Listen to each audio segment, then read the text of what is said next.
Welcome to another week of Dungeons and Dungeons, also confused, but can be called at times Dungeons and Dragons. Last time, the group looted the rest of the vault in the body of Ragnorum Gekken. You guys traveled outward looking for the Black Staff and seeing if that was in the area, to no avail. You returned to the survivors of the city, finding that around 90% of Waterdeep's population was wiped out, including your tavern was damaged, which will need serious repair. Inside the survivors' camp, you saw many familiar faces, but one of which was quite a surprise, returning to the land of the living, Ulyrus. Now joining the forces, the Aetulian Fellowship, to help fight against whatever forces now inhabit the world during a time in which Tullius has been foretold as Ragnarok. Sundrel revealed his name to be Pemeras Skulker, and he is actually a high cleric of Sundrel the Shadows, hoping to suss out Tullius's memories to no avail. Using Sundrel's name did not work. Buying his time until this moment, he now helped explain quite a lot of what was going on in the world and has offered his services to you, including teleportation services that you guys were happy to use. You were able to find yourselves inside different layers of hell, and even the layer of Arcadia, and rescued Yang, the white equivalent of the gigantic goat that follows you around everywhere. Now reunited, the two just seem like a good old ball of chaos, so deal with that.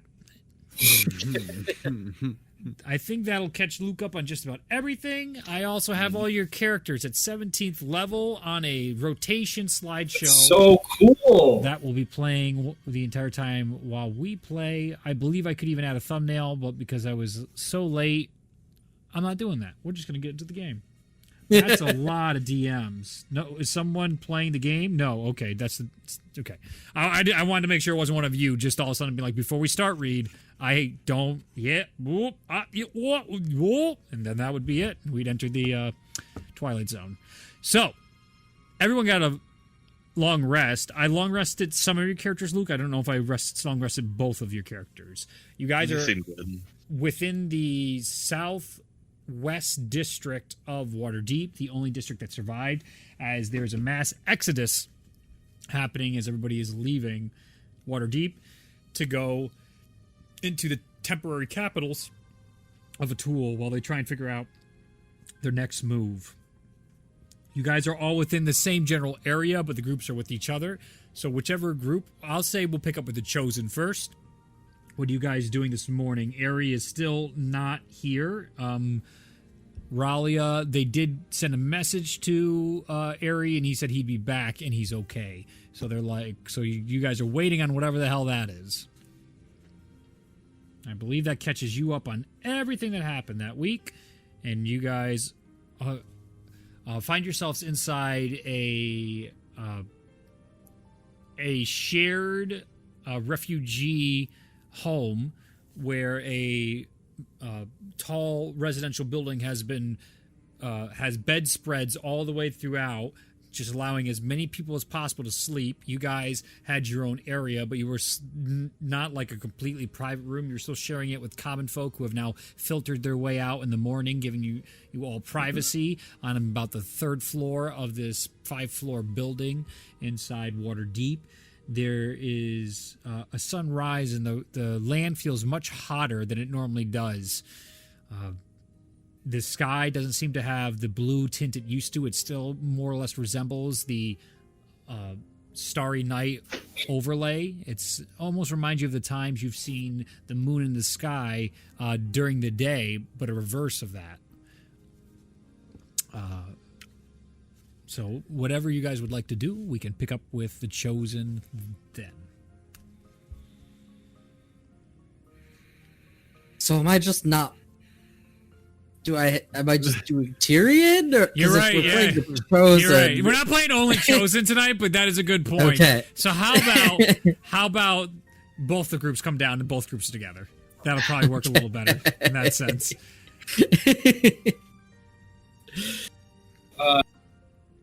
Are there any officials or any higher ups that I can speak to in the main area of this refugee area? Yeah, sitting out right now is... I won't deal with that then. I just got signed out of everything. Oh, stop. I was getting my NPC sheet up, but fuck it. You do see outside Calgary and Brian are exchanging words, and they're behind one of the set up food banks, and they're helping hand out food to the refugees in the morning right now. There are tents set up and cooks out and about as best they can. No sign of Gustavo Yums. Take them. I'll see what they're doing and go help them and talk with them a little bit. Certainly. Ask Brian, do you know how the relocation efforts are going? They're going all right. A lot of people are reluctant to leave their homes, but there's not much of a home left. We're trying to be as gracious as possible, but as you can see, the Lin Ryu have mobilized as many as they can to help with the trade route they've already been building to help for the travel throughout the land to get to any of their preferred destinations. What's the scope of just how many people are we trying to get to where? Right now, it looks like there's about 25,000 people that are being displaced between 3 different capitals right now. Because the numbers aren't too large and there's not too much stress on the capitals at the moment, because the other ones are in disrepair. They have basic freedoms to choose where they want to go, but we do have hard cutoffs around about 8,000 or 9,000 people, and there is a count going off, and it doesn't generally seem to be a problem just yet, that there might be too many people trying to relocate to the far north, or to Minna, or to the secondary capital of Whitland. I don't think too many people are going to be relocating to the far north if they're coming from Waterdeep. I couldn't handle the cold myself. I don't perceive many of them enjoying the cold of the north. Is there anything we can do to help expedite that process to get these people to a safe location? Well, obviously teleportation is something that could help. I know you have the ability to return to your home, and you also offer to relocate individuals to your home. So that is something that could speed up some of the people that are here, depending on how many you can bring in a single day. But keeping the people safe doesn't just end with keeping them fed and getting them to new locations. We got to find some way to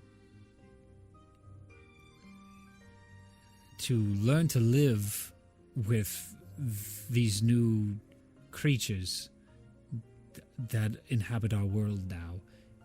We haven't heard back from Mansoon yet, so as soon as he comes back, we will have more details about what we can expect from these things. He seems to know them in some regard, similar to Sundril, who hasn't shown himself yet today. I'm sure he'll pop up. I'll have a word with Ralia and see what we can do about getting as many people as we can to safety, at least out of harm's way. That is much appreciated. Calgary gives a nod as well. He goes, "It's extremely helpful. You guys have not only helped a countless number in the past, you continue to be this beacon of hope for everybody. You even came back after the darkness. There's... as long as you all breathe, there isn't anybody on this continent that isn't going to at least stand by you, if not die fighting with you. This isn't over by a long shot." Funny thing about being light is that no matter how dark a room is, is even if you light a tiny little candle, it just dispels the darkness immediately. So even after we cease to draw breath, as long as there are people like you, Calvary, the world will always have light. I sure hope so. I sure hope that's the case. I'll finish, feeding people breakfast and make my way to Auralia and have a conversation with her. Sure. About 30 minutes go by. You find yourself sweating in your armor enough to take your robe off, and it is strange because I believe at this time it is. I thought I was close to winter, or no, they were just going back to the winter, so it was coming. It was summertime here, so it's getting even hotter in the south than normal. It seems one of the hotter days.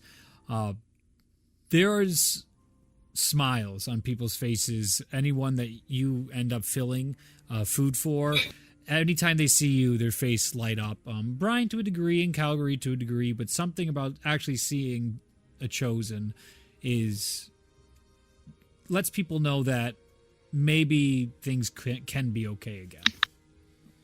And you find Ralia in the morning, probably out in the courtyard herself, sitting under the shade of one of the trees and one of the remaining benches. I'd say Ralia would probably be sitting on one of the benches has been utterly destroyed, except there's just this little portion that's completely fine, and she's sitting cross-legged on that like there's nothing wrong or out of the ordinary, with Morta on her shoulder as she's flipping through one of the many tomes of interest for her.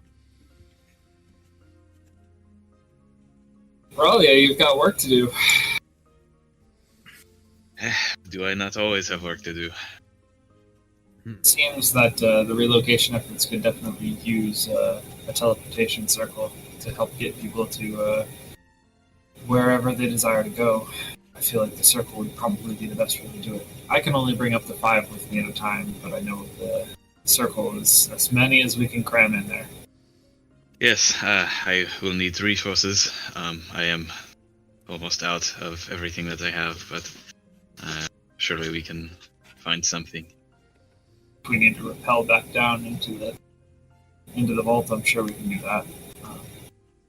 Yes, perhaps we should do that quickly, and that way we are not running out of resources just to get people out of the city, because if we run out, perhaps we will put them to their deaths quicker.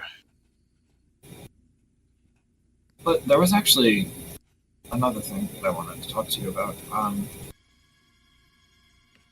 As far as this madness goes, the deaths that have happened seem permanent. But if there's some way, if we get to the other side of this, and the madness no longer has hold on their souls, I'm troubled, because I have the ability to bring them back, and I know that if I bring them back, they could do a lot of good in the world, but I have no way of really knowing if that's what they desire, or if it's the right thing to do.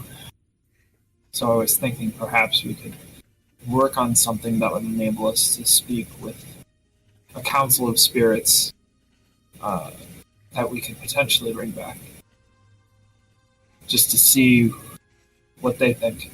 And of course, you and I can speak to our respective gods and see their opinions, but the world's in disarray right now, and I sure know that it could use people like Blackstaff and Salem and all the other ones.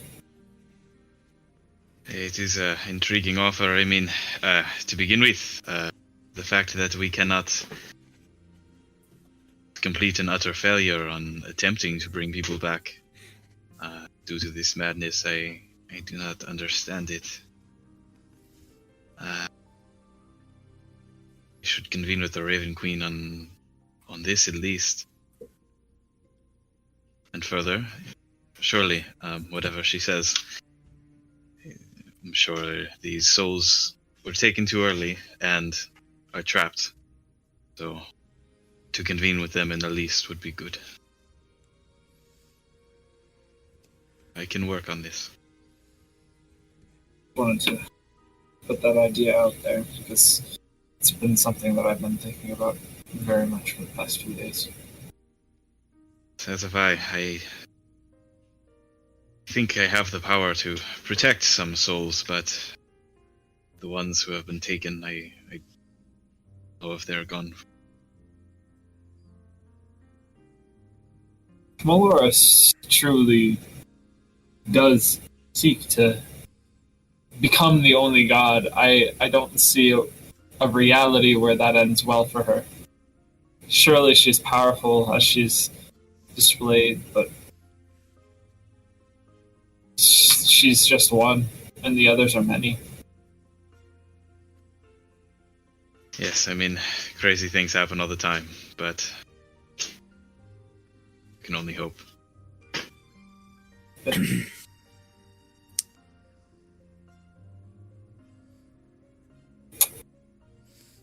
All right. So with that, I'd say the Waterdeep crew has made their way as well, checking out the area, helping with whatnot in the morning, moving supplies back and forth, helping carts and helping any of the refugees pile what's left of their belongings in. What would you guys like to do? You can try and look through the city and the ruins for anything in particular of interest. You can return to the vault to check if there's anything there of interest to you guys, as it's just a gaping hole in the ground now, water deep. Or you can do other options. Mm-hmm. Raleigh's going to cast Commune. Sure. So she sits down. Ulzal's probably still there. Yeah, sure. And I guess the first question will be, are these souls lost to your view? Implying the souls of the people taken by the madness. You find yourself, as you commune, seeing once again that fountain that you once sat by that you once sat with by the Raven Queen, that helps as this pathway between worlds. You see the waters begin to flow as instead of the raven as the statue on the center of it sits, instead you find what looks to be a petaled flower. Originally just a stem, but more of these, and it's stonework petals begin to form as you feel an affirmative yes to your question.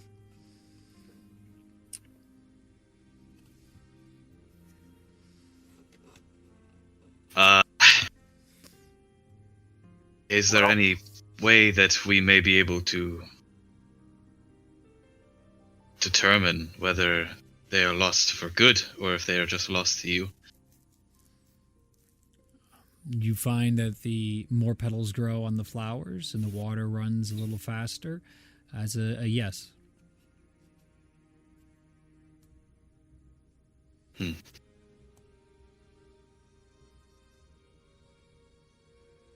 It is beyond me what to ask. Beyond this, Ulazal, do you have any idea? Hey. Yep. Or any of the other group, as Mosnell and Bologna are now beside you guys. Mosnell finishing up his breakfast in hand, and Bologna cross-armed, just watching on. Hey guys, I got the Raven Queen on the line. Anyone want to ask for anything? Where's my dad? As Jaqualdin comes out of nowhere. Mosnell, did you have anything you were wondering? Wondering? About the people who have gone, or anything really? Wondering. What? I mean, I wonder about a lot of things. Like, this stuff will be happening. I'm like, I don't know what's going on. I wonder what people are talking about. Doesn't make any sense to me.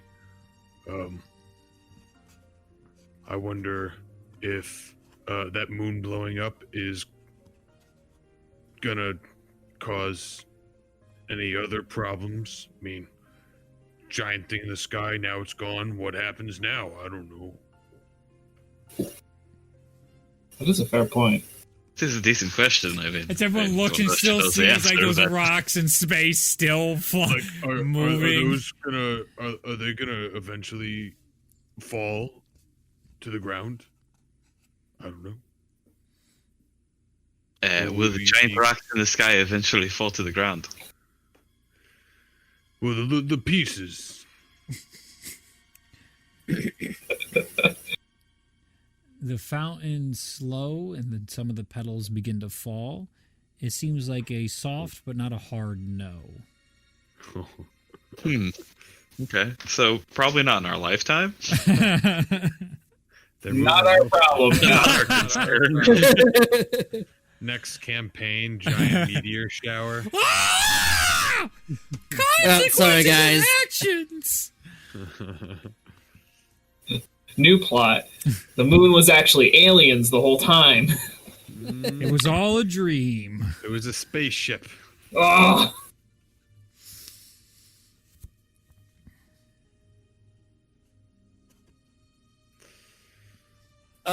Tyrion Yeah. is gonna come up to Ralia. Mm-hmm. Hey, Ralia. I have Tyrion. this item. I don't really have much of a use for it, if you want. And I show her the Wand of the War Mage, +2. Yank. Bralia seems excessively happy to be given such a item. Well, I do have this. If you wish to take it, I have no use for it anymore. It's the spider staff. Ooh, I do not know if you can use it or not. probably not. It is made of adamantine, but I don't know if it's useful for you or what. I'm sure Shalmir would like it. Charnook, are you just holding your entire culture in your arms everywhere you go, by the way? Just the 4 orbs and 3 medallions? Like, do you have a sack? Like, you haven't... Technically, you ran to the bar holding your culture. This is true. And you're like, oh! And then you came back, and like, the bar's gone! Still holding all your shit. And then you were like, oh! And then you went to bed, and you woke up still with all your shit this morning. And eating was annoying, but you were still like, oh, I'm not putting it down. Yeah, this is quite the predicament now that you pointed it out. I imagine a confession, some kind of sling, at least from some cloth or canvas. Plenty of that around. Yeah, there's, I'm sure, tons of canvas just about, but, you know, this is a very temporary solution, and I bet it would actually be smarter to have somebody put it in a magic hole or something. But for now, I can rig up a sling. Easy enough. You take some of the tapestry, actually- and you have, at least right now, before Tyrion does something, you have it like slinged over you almost like a baby wrap, but instead it's just, you know, your culture. My culture Turning's like humming, making this thing. Like, Turning's like, ah, wait, this action. How heavy are the orbs? not terribly. Probably about, I'd say 5 pounds apiece. I actually have a place where we could put those that is kind of outside of. That would be pretty safe. Tyrion, I swear to God, if you lose these, I will have to kill you. It won't be lost. Promise? Yes. Alright. I will carefully hand Tyrion the sling that I worked tirelessly for hours on. At least 4 minutes. Hours! If I kind of like wrap it all together as like a bundle itself. Yep, starting to look like a crane now. You know, what the stork does in cartoons with all of his culture in there. What I want to try and do is I want to try and send the entire bundle at once with my secret space spell. So If it's that is about possible. 22 pounds. So 22 pounds. Okay, yeah, because all I have in there is black staff. So and it's a 20 by 20 space. Wait, Like, Like, like a dead body. like the person. Okay. Yes. Glad we're right, on the same person. page. Okay. Yes, I have Vera Blackstaff in my secret space. So Wait, that wait. No, this is metagaming. Never mind. I mean, you saw that. You saw when I did that. Yep. Sure. Charnook is aware. You sure having these in the space with Vera won't cause any issues, right? She's not gonna like be a zombie and try and like. I mean, she could be if you want her to. I don't. That's not the good zombie. The bad kind. I mean, I also have another idea that is in process, but I haven't opened it up yet. You mean a lick? No, Lich? no, Oh, okay. no. You're Prob- the problem that we face is. Wait, actually, You, Charnook, can I borrow you for a bit? me. Yes, What Come are you gonna do? What? and I lead him back to the bar. okay. I feel like Oh. Ryan just made a joke that went over my head, and it's hurting me right now. No, Like implying that we were gonna turn Vera into a lich or something? well, you said a bad zombies. Oh, Oh, okay. No, it's on par. Yeah. No, you're right. Okay. Yeah. Yeah, got it. Good. I meant like a madness Hey, creature. I just got it. I had to know if I had to award another inspiration die because last time he did one of those, it was brilliant. That was fine.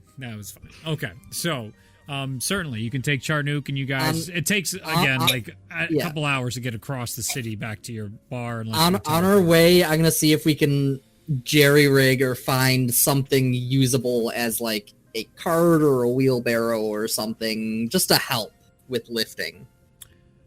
I'll say you can find an abandoned one and you can make a chance to repair it. So there's many different carts, but they're all basically broken. So you can try and get parts from all the different carts and try and get one solid working cart.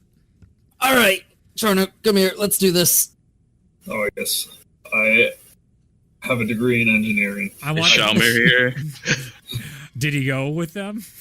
I mean, I he's just kind of probably with dragged Charnook anybody else, off on but something. if he Anybody goes was off free to the follow. cart- All right, so no Shalmir, just you two. Give me both tinkering checks for both Tyrion and Charnook.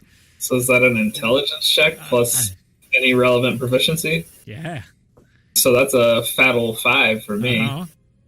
That's a 17. See, this is what I wanted. So every time like you're making progress and you're like putting something on, Charnook is like taking something off in the same angle. So this goes on for about 20 minutes where you're like, we should have been Charnook, done. just No, hold you this just gotta here. twist it. You just gotta twist it. Just No, let me do like this. You Let gotta me just turn it at this angle. The wheels underneath the axle rod just cracks at one point. Oh, gotta go get another cart. So Charnook drags over another cart with a non-broken one. But there's new broken parts on this cart. So he starts taking parts off the old cart. With that said, on about 35 minutes total, you guys are able to salvage another cart fully together and So I'm gonna lead him to the mansion. Yeah. Why And would you salt my wounds? because I have a reason. How I know it's like pretty much completely destroyed. I want to try and excavate what we can to get to the basement. There's little to excavate. It would just be whatever collapsed down the stairs because, like, as soon as you walked in to the left, before the stairs that go to the second floor are the stairs that go down to the basement. So Yeah. it got basically stepped on in the middle, and the whole thing imploded inward. So, not much you can walk over all the sadness of your once beautiful home, and you can see in the passageway just tons of debris is clogging the stairway All down. right. Come along, Charnook. How We would gotta you- clear this out. How would you like to try to clear out the debris in the doorway? Is that a rhetorical question? I will try to point out the least taxing route if possible, so that Charnook is conserving as much strength as he can. Okay. Like I'll try to identify what hopefully won't cause everything to cave in on top of us. Yeah, give me an investigation check, and you give me a strength check, Charnook. I rage and then I throw shit. Yeah. 16 for me. Okay. Strength or athletics? Strength. A lot of lifting, not a lot of athletic need. 21. 21. Easy enough. About twice, Charnook, you were going to have a cave-in, but thanks to Tyrion pointing that out, all good, man. The two of you working together are a wonderful team at excavating, and they really should have got your help at Tendorf. They could have got a lot of things done with you two. I want to try and procure our safe. Right. Down in the basement, you can see with what little beams still remain and supports, the safe is slightly ajar to the side, not open, but just from a collapse in one area from one of the beams failing. You do see your safe still down there. So, with Charnook's assistance, getting the safe up onto the cart. I need both of you to give me strength checks. Strength or athletics. Oh, athletics. Oh, get out of here. Strength checks. 13. Mm-hmm. 31. So, Actually, excuse me, it's a 34. so Tyrion's like on one side, Takes and it Charnook's out of his on the other. And as soon as I Tyrion's pick up Tyrion. trying to help, you're just like, and you just know how actual movers do it. You get a squat going, you put it on your back, and Tyrion's like, oh, I guess you, I'm up here. As he's about to get squished at the top and finally comes off, and you're like, and just on the move, already up the stairs in the zone. Easy to get it on the cart with a 34. You even have the ability to do the slow, not to just, and then the cart breaks, just the, everything's burning, you're like, yeah, and then you put it down. Everything's burning, just like my home. So while it's on the cart, I'll speak the passphrase, and we'll put the orbs and 3 coins into it, and You got then it. lock it up. You got it? And then take it back to the encampment. Right. So Tyrion watches Charnook pull the entire length back to the encampment. The whole excursion's probably about, I'd say 5 hours for that group. So what is everybody else doing during that time? If you want to do anything during that time. I'm looking to see if there's any meat anywhere. I'll scavenge for it. Yeah, give me an investigation check if you want to find it within the Southwest District. Give me a survival check if you're going to go into the city looking for it.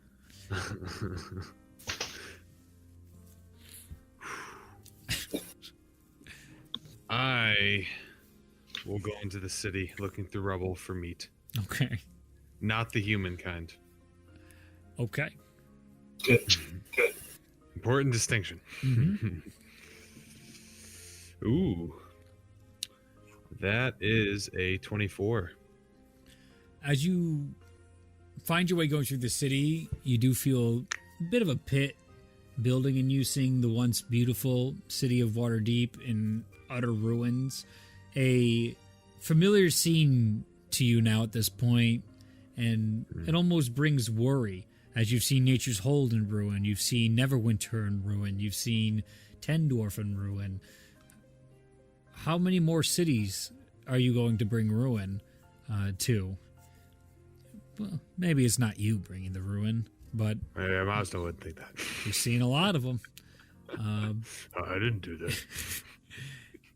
As you're out and about, multiple times you've had to use your axe or sword to cut through the heads of scavenging madness dinosaurs or lizard folk that are still inside the town. Ooh, wow, It seems like there is still plenty about, but it's just because the city's so big, and if there's about 400 or 500 left, it's gonna take a while to get the exterminator to find them all.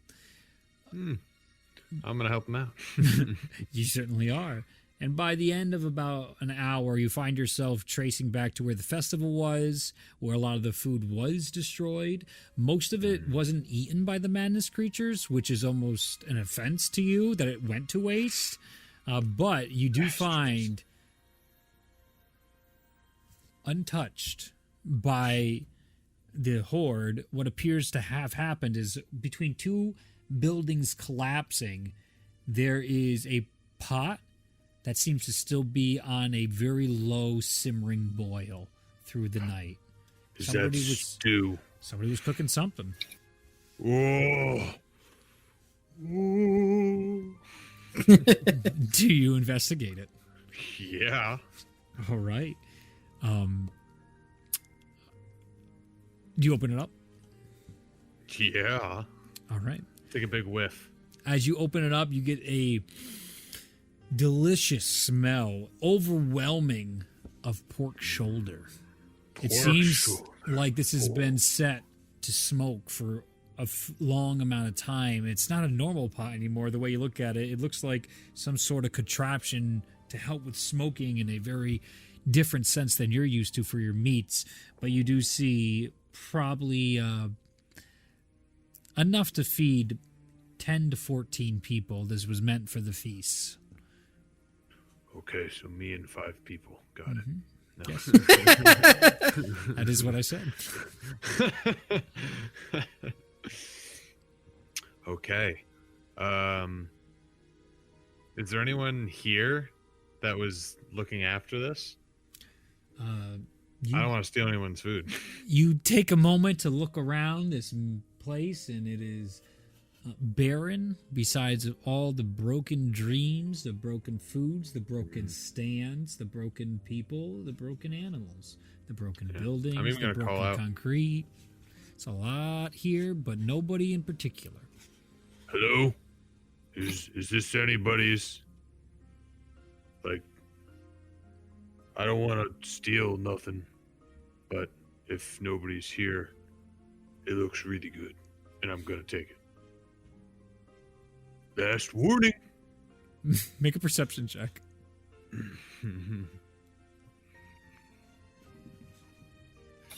Perception. 14. You see down one of the alleyways, still light enough. Despite the alleyway, one of the houses is caved in enough. You see like a madness raptor looking at you, and just goes down and picks up what looks to be the skull of some body in its head. Like it's still attached to the body, and just runs away down the corner.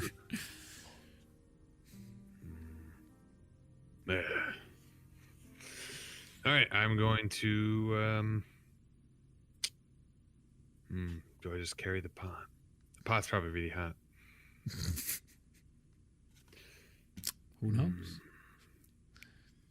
I could just carry it in like a bag or something. But is it better to keep it in the container because it's getting smoked? Oh man. Oh my god. Mosnell spends another 10 minutes after making sure no one wanted it, how to transport it. There are handles on this, but that... Ooh, there are? Yes. Okay, I'm going to... I'll use like fabric from like my cape and use it as oven mittens. Sure. Pick up the whole cauldron. You do. It's heavy enough, but because of how fucking strong you are, not really a problem. And as you're going around, it actually feels like your pelt is more heavy than the pot is, just because of all the water and sweat that has accumulated on that during the past 48 hours versus the pot being that heavy. Takes you about another 30 minutes to get back, but you do return with this gigantic pot full of smoked pork shoulder. Pork shoulder. Yep. I found pork shoulder. That one's mine. You get audible laughs from many of the crew, including Brine and Calgary. Yeah, help yourself. It's been smoking for a while, so it's probably pretty good. It is. Oh man, that's good. Is anybody going to eat it, or are you all just watching Mosnell eat this alone? I mean, I'll have some if it's there. Sure. Yeah. Okay. As you go over Ulzal and you take it out, you get like a plate together as they bring over some of the plates. As you look down, your plate's gone. Where's the goat? Turn around. Where's the goat?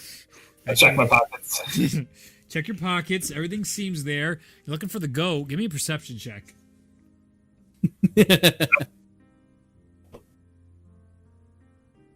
You don't have Airy to help control them anymore. How much? 19? 17. 17? It's time to get a panicking. There's 2 large goats you can't fucking find anywhere. They've become too powerful. They We can't contain them any longer. could be anywhere. Next to Mosnell, you do see the familiar screwed up jaw of Sundrel eating what looks to be like a pork shoulder next to him, nodding to Mosnell. These are pretty good. Oh yeah.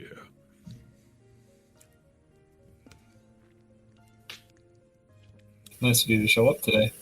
You know, just making the rounds, checking out how we're doing. You guys have a good sleepy poo? Needed, that's for sure. Do feel much better.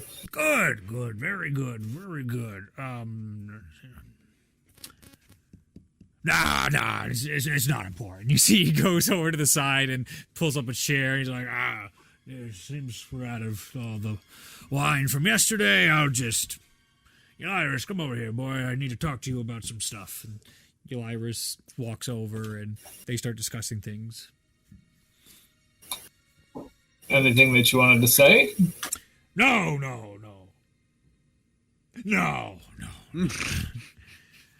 See, when you say that, it makes me think that you have something to say. Oh, I might, but seems like it's a little early in the morning. You said you had good sleepy poo, so we know. Iris, what's the one rule? You see, Iris, there's only one rule? Well, what's a rule? Are we talking of the sleep variety? Yes. Sleepy poo is the most important time? That everyone deserves sleepy poo? Even the, as you put it, vile and wretched? Yes. So, there's like a grace period of give or take 16 to 48 years. So, like, we don't have that time, but we gotta...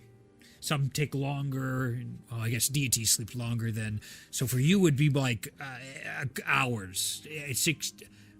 How long do you sleep? You're up.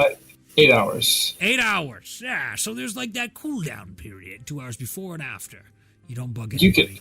It's like 3 in the afternoon. You can tell me. Is it 3 in the afternoon? It feels like 3 in the afternoon. He looks up. So it is. It is definitely like midday, and people have been up and doing things for quite some time.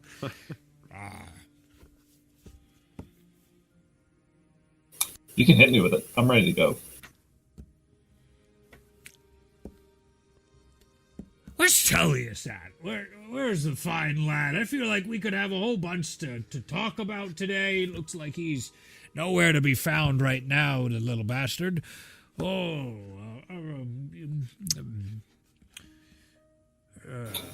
I guess while you're here, all the dragon gods are out. That's all. I'm sorry, what was that? There. Please speak clearly. I feel like you said something important just now, and I want to make sure I didn't mishear you. Iris comes over. You're doing it again. I'm not. Let me just... It's because of all this water instead of ale.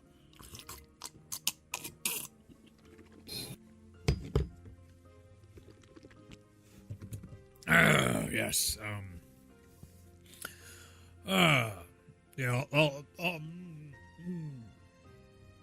All the dragon gods are out. Most of the gates are open, so that's not good. But, it's not bad. Overnight? Didn't you say that was going to take time? Well, the end of all theism takes about 45 to 125 days. The gods getting out takes about 12 hours or so. Sooner. Takes sooner, clearly. There was nothing we could have done to prevent this. I'd say, since you let Pargem out, no.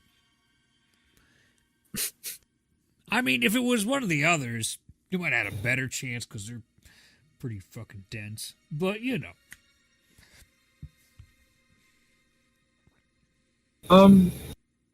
Help me to understand the severity of this situation a bit more. Yes, another pork shoulder. As he leans over and takes another pork shoulder out of yet another character's hands. Whoever's just getting their plate just takes that plate as well. And there's still many more room for pork shoulders. But So, all of the dragon deities have returned in the course of 12 hours. Well, besides the coolest one, so that fucking sucks. Sundril, Yeah. still not out. No, you guys sort of fucked that whole thing up, so he's kind of in no man's land, which is honestly funny, because he's probably really happy right now. If I had to put money on it, this is the first moments of peace he's had in like a few billion years. Pretty great.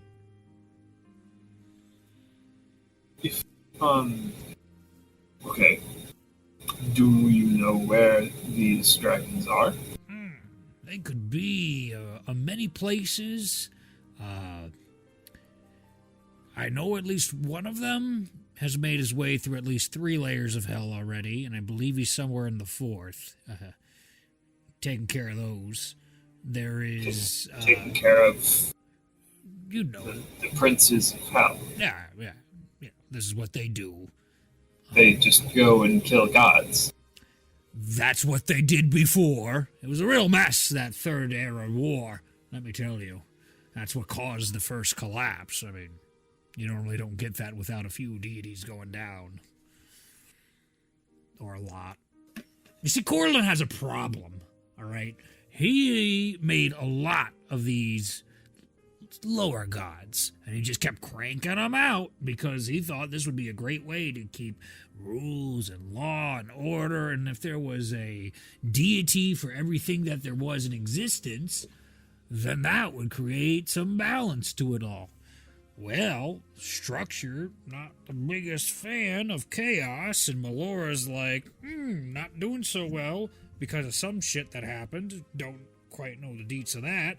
But she's all like, how about nah? And Corlin's like, how about yeah? And we're both like, And Sundril was all like, how about let's not fucking deal with this? And I'm like, you are the boss. And a lot of... Corlin and Melora don't get along. Melora doesn't get along with any gods. Her goal is to become the only god. No, it's more, she just wants to ensure absolute freedom. And that can't really happen with all these other gods dancing out and about with their rules. Rules can be helpful, though. Like not murdering people. Freedom of exchange. Not murdering people. So,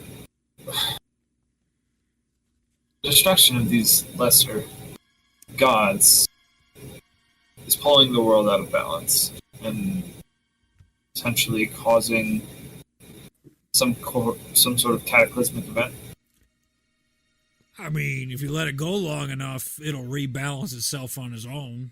If you want to go that route, it'll just be, I feel like that would be a lot easier, but I don't think that's what we're supposed to do. You can do whatever you want. I just am here to offer whatever services I can to you sorry lot. And if we released your master, would he help us? Not confident he'd help you. Would be happy about it. That'd be nice. Can I just ask you straight up and down, is he evil? How does one define morality? Don't give me that shit. Just tell me the answer. I don't from whose viewpoint? This is essential. I mean, some would consider Sundrel an evil deity. Some would consider him the goodest goody two-shoes deity. It all depends on, what you're worshipping and who you like and whatever floats your boat. Kind. Your mic's really quiet. I can't hear if you're saying anything. Is he kind? He is merciful. Whom? To whom is what you To asked? whom? Yeah. In the past, when he sees things that aren't right, he tries to right them. Fixes those who are how he seems cheated in life. He tries to make them less. Try and put them on the right path. Any of you can hear this conversation. Any of you guys can chime in at any time as Sundrel and Eulyris are eating in the open as Mosnell has finished his third pork shoulder. I think the important question is, if we let Sundrel out, is he going to help the other dragons? Well, that is that's a big question there. I don't know I have the answers for that. I feel like big old Daddy Halal would, I guess Mother Halal would have better answers than I, or Dark Desert might have good answers for that as well. Or what else tickles your fancy? I'm not sure I'm the one that could really make that call. As you can say, I'm a bit biased. And also, I don't know, haven't seen him in a little bit since you guys pulled me out. Maybe he's feeling a little less generous today than he was last I spoke to him. So you don't know what he'll do if we release him? I mean, does anybody know what they're going to do when they wake up in the morning? Yeah, I do. These are... No wonders why none of you are in the fourth god's bracket here. Jesus, not a lick of chaos among you.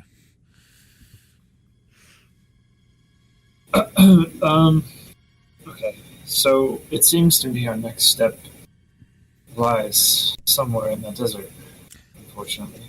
That's definitely somewhere I would say more answers I would imagine are.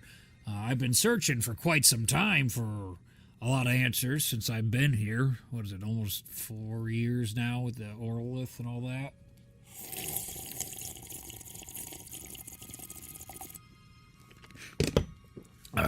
And that's one of the places that has escaped my vision pretty well. I feel like that would be a place to zone in if I had to flip a coin, make a bet. Well, it might not be. I'll be honest with you. I've been wrong at least 4 times in these bets. I swore she had a temple somewhere in Yongguk. Couldn't find that for the life of me. Swore. Melora. Yeah, her temple. Just like there's great temples for everybody. Melora's was in Yongguk. You're Yongguk today. Down south in Minas was Zahirs. That was really quite a place. The way the whole thing was structured, a monument to the architects there. Where the hell was the other one? Coralin was obviously what you knew as Schoberhiem, that is now known as Rubble and Ash. And as the north one was Tula, was by the tree. So hold on. Yeah. Did you just say that Schoberhiem is in ash? No, I said that the architecture was really beautiful in here.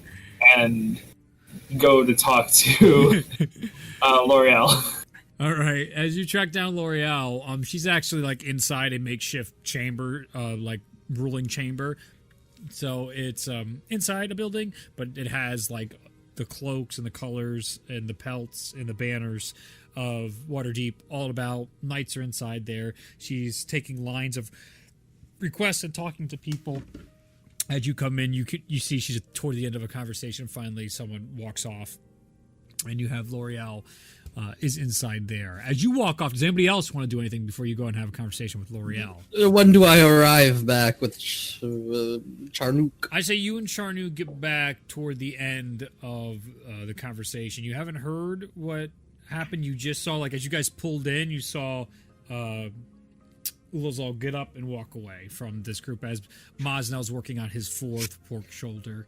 I'm gonna coincidentally follow in the same direction because my next stop was L'Oreal. All right. The two of you guys go towards L'Oreal. Yeah. If Ignatius overheard that, he's going to follow. Okay. He definitely did. Ignatius is there. Shalmir's there. The whole Yeah, if you heard that, what now? And Ari is gonna do nothing.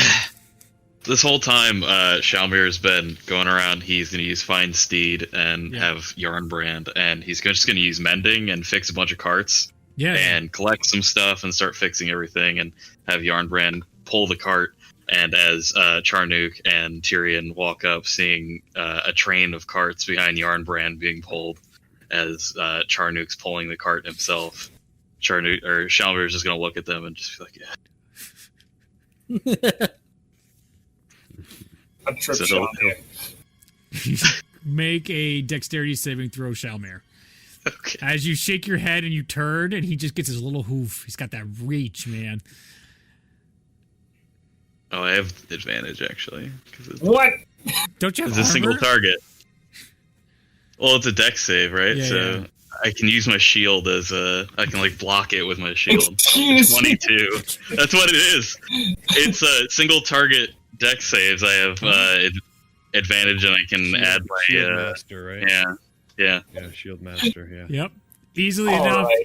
right. As he puts his foot out, you just shield comes down and stops it as you don't even take a second double take at him, and you walk away whistling to a wonderful tune of the Mountain Lord. The rest of you enter into L'Oreal's... Watch your foot there, Charnook.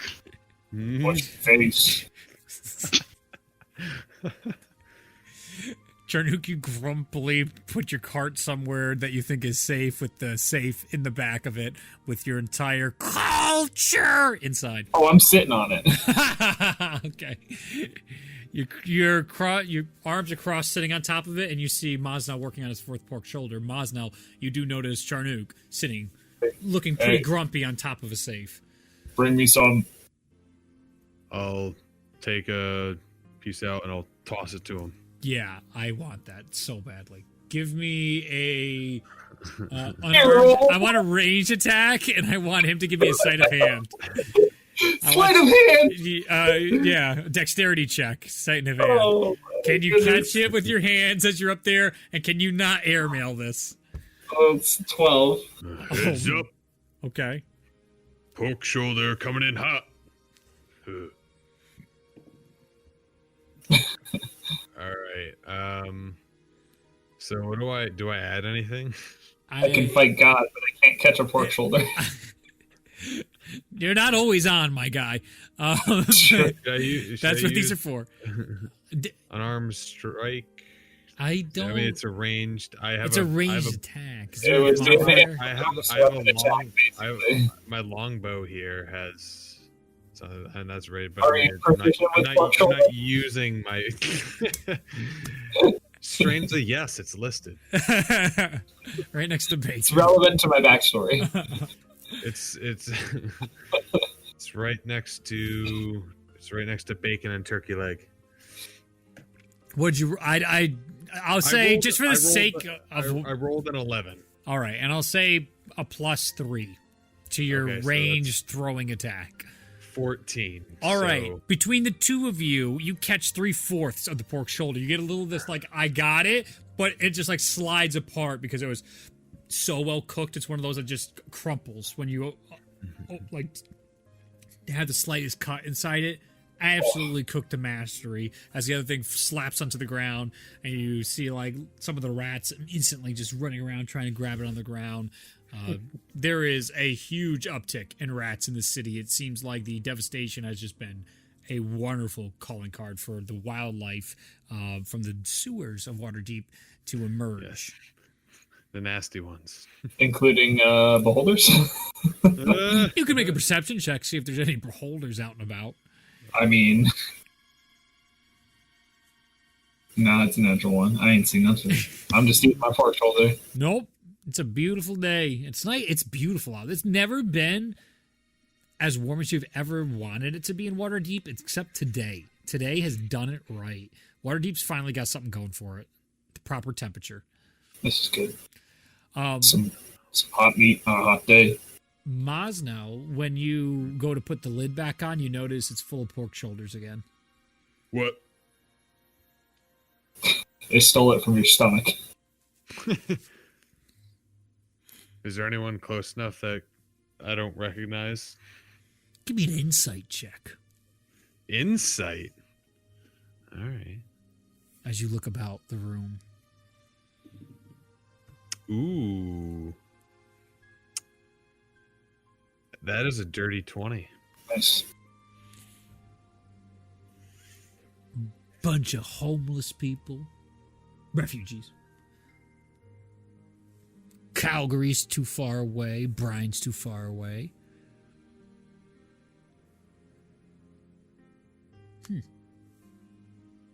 Seems like a lot of people actually left. I mean, Sundra already grabbed some. He's there. And then there's Ulyrus. Oh, it looks like there's also a handprint on the back of the container. It looks like somebody, you know, when because of the like heat on it, you leave a handprint and it comes out, and you have that like white outline. Seems like there's a white handprint outline on the back of that. How big is it? Smaller than your fucking hand. Small person. The only people that seem to be in reach would be Sundral and Ulyrus.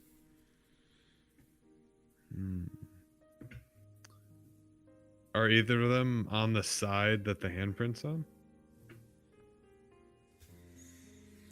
As the geometry's going off in your head right now, Mosno? Got the meme with all the Yep. math. Sundral is on your side, leaning in his chair. Ulyrus would have to reach over Sundral to touch it. Hey, Sundral, Yeah, yes. did you fill this? What? That your that thing? It's full again, the pork shoulder. He gets up, he looks over it, pulls out a pork shoulder, 2 pork shoulders, 3 pork shoulders, 4 pork shoulders. You see, it's basically. I take 2 of them. Yeah, he shows you. It looks pretty empty. Closes the cap, opens the cap. It's full again. Hell yeah. This is the most wonderful cauldron of all time. Oh, looks like I accidentally turned this into a cauldron of endless pork chops. Merry Christmas. Well, happy whatever this world is. As he goes and sits down. I would give you a hug right now if I thought you were a person who wouldn't hate that. I love those words more than I would have enjoyed your hug. Thank you for that. It also works with other stuff, too. So if you take everything out, food-wise, and you want to put something else in there, put the cap back on, and then it'll be full of whatever the new food is that you've put in there. Mazdol is crying tears of joy. Hey, you know, you killed a guy, and then you also caused the end of the world. I can do a little good, too, can't I? Yes, absolutely. This is the most beautiful thing I've ever seen. All right, you're making a scene. I'll take it away if you keep doing that. I'm just gonna keep eating them. Mosno, you may add to your inventory a cauldron of endless pork shoulders. All right. That is This the is a great name game. of it, but you can change any food. This is not an actual thing. I did not make it in D&D Beyond Okay. yet, but I I'll will. just Yeah, put just in type it for now. other stuff. Yep. Okay. So, L'Oreal, you guys walk into and see L'Oreal as Ignatius, Tyrion, and Ulazal all make their way to see L'Oreal. Ulazal and Ignatius were to hurry. Tyrion was just kind of like making his way over there. Yeah. So they probably would get there first. You got it. As you're casually walking in behind them, I'm just L'Oreal like, greets what are they rushing for? the two of you and ask you to come closer. And Have we received any correspondence from Schoberhiem? none yet. It would seem that Schoberhiem, despite the trying times, intends to keep giving us the cold shoulder. I don't think that's it. Sundrel just told us it's in ashes. What? Schoberhiem has fallen. All of the dragons have returned, and apparently they must have struck there.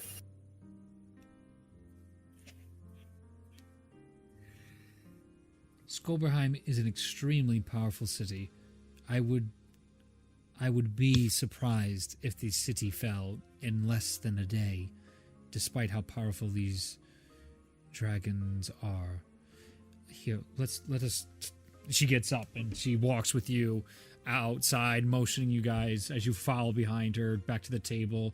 As you now find a much happier Mosnell basically hugging a giant pot right now, just like, whoa.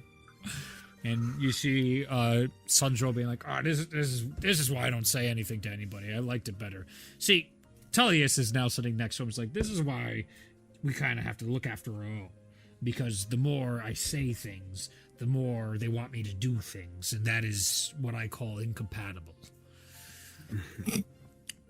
L'Oreal comes up and she goes, Uzal made information aware to me that things aren't as they seem in Schoberhiem. How do you know such information? You seem like a reasonable person, L'Oreal. My words aren't probably going to convince you if they didn't in that room. So if you're asking for a freebie to Schoberhiem, I'm going to politely say, fuck that, and you can go check it yourself. And she puts her hand on his shoulder. Oh, fuck off with that. And she goes, does anybody want to come to Schoberhiem with me? Well, you shouldn't go by yourself. So I guess. I would like to go. Okay. Ignatius is there. Tyrion's there. Ulazal's there. She's touching Sundrel. Okay. And she goes to teleport you all to Schoberhiem. Give me a second to change the music. Dragons are still there burning everything. Oh God! Go back! No, wait, go back.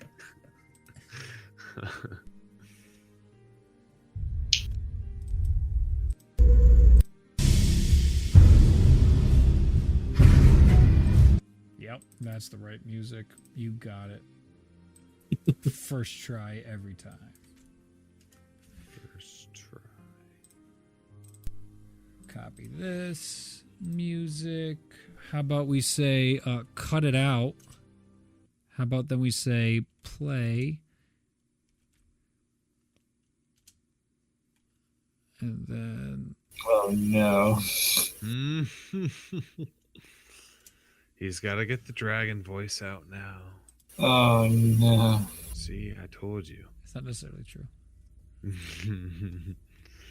It was a sign. As the group teleports, L'Oreal finds herself inside one of the places she's clearly been inside Schoberhiem in the past. It's one of the throne rooms, and you immediately feel a change in the atmosphere.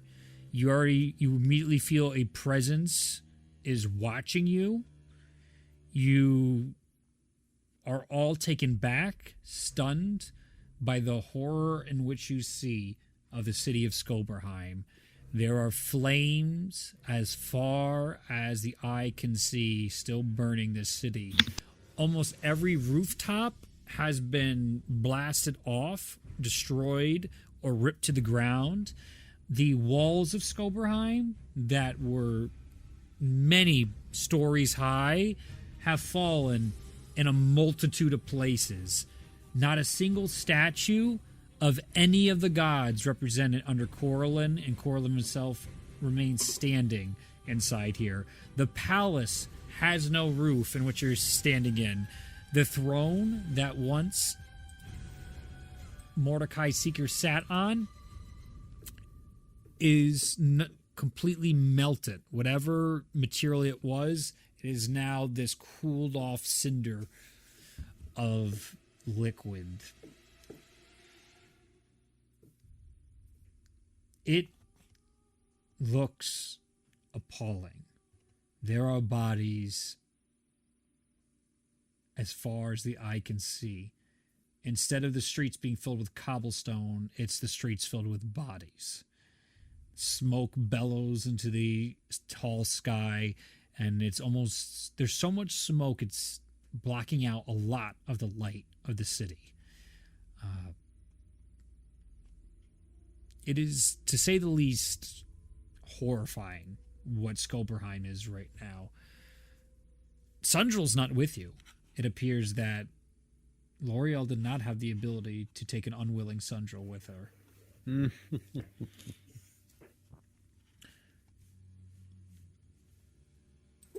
We should leave. We should leave. You are right.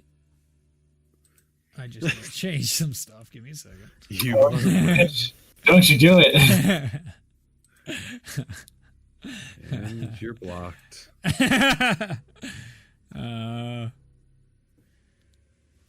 L'Oreal looks on. She's like, never in my life did I think I'd ever see such a thing. You're right. We need to leave.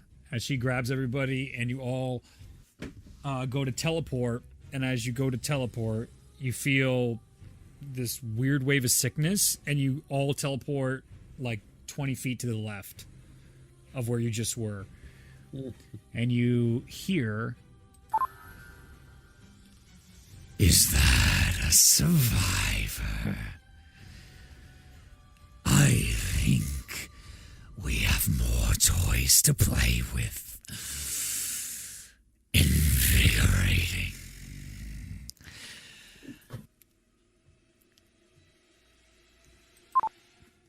You feel panic building in the back of your minds. You can hear the unfurling of wings somewhere behind the great billowing flames, almost as it was blending in, and you hear these... How far away is it from the tree line? There is no fucking tree line in Schoberhiem. And, like, remember, I know it's, like, cleared out for a while. And when you look, right, now that you are looking for it, there is fucking ash for miles and miles. The forest that surrounded Schoberhiem was burned to the ground. What would you guys like to do as you feel this entity coming closer? We need to hide. We need to hide. Everybody give me a stealth check and tell me what you might want to hide behind or what you might want to do in this damaged, destroyed throne room. we're in the throne room? Yeah, you're in the throne room of Schoberhiem, where Mordecai Seeker is, and where we started our one shot with the Valkyries. Yeah. I'm gonna rush towards the doorway for the hopefully stairs and try to get lower level. Okay. You see so there's not a big roof above us. Tyrion books it for the stairs. Do you guys follow? Nowhere else to go, right? Might as well. There is all sorts of rubble to potentially hide underneath. There Nah. are places. Nah, let's go for the stairs. All right. Okay. I had more, but that's fine.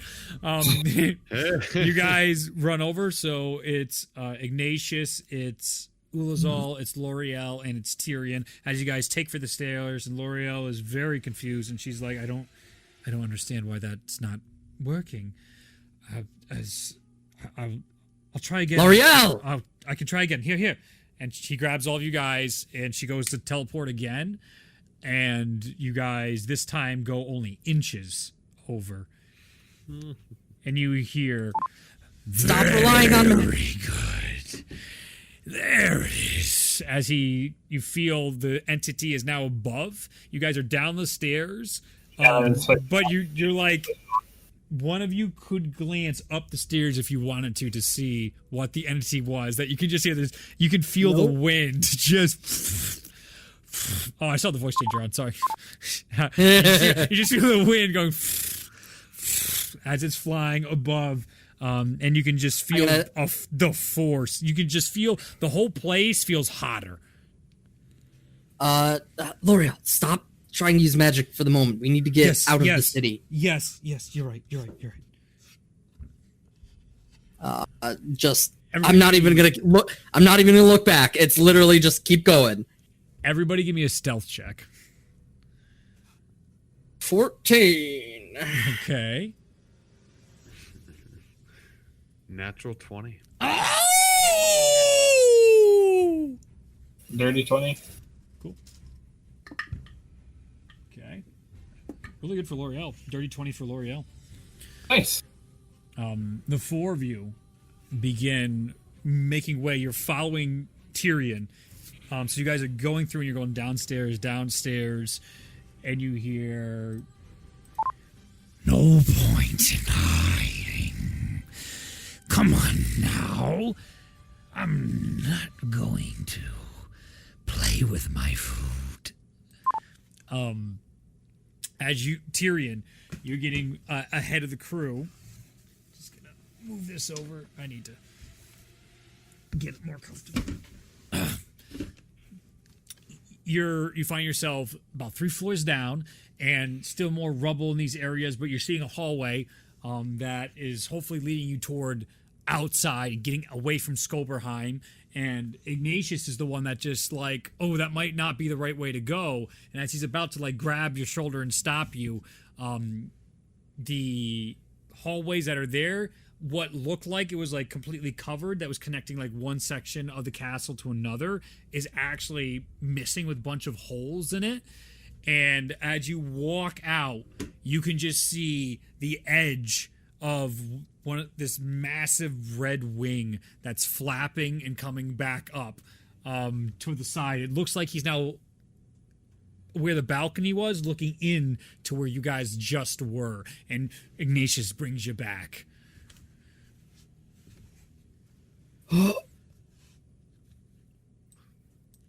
Quickly and quietly, then quickly.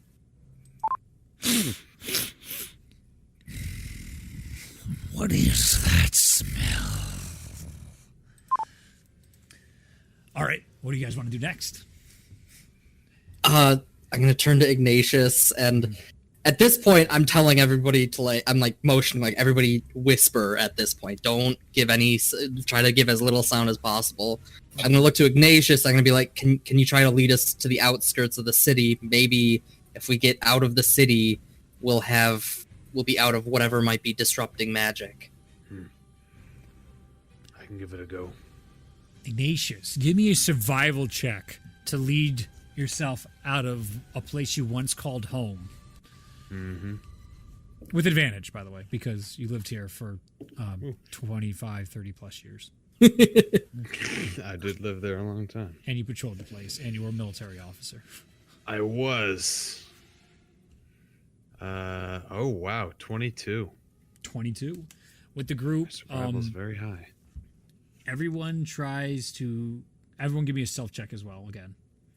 Another stealth check. Yes, this will be for the last half of because you're able to take them down another hallway, and you guys find yourself starting to go through barracks, immediately familiar to Ignatius, and he starts to get some comfort coming in. Some of the places that you have many fond memories, playing cards and making friends, learning how to use your first spear.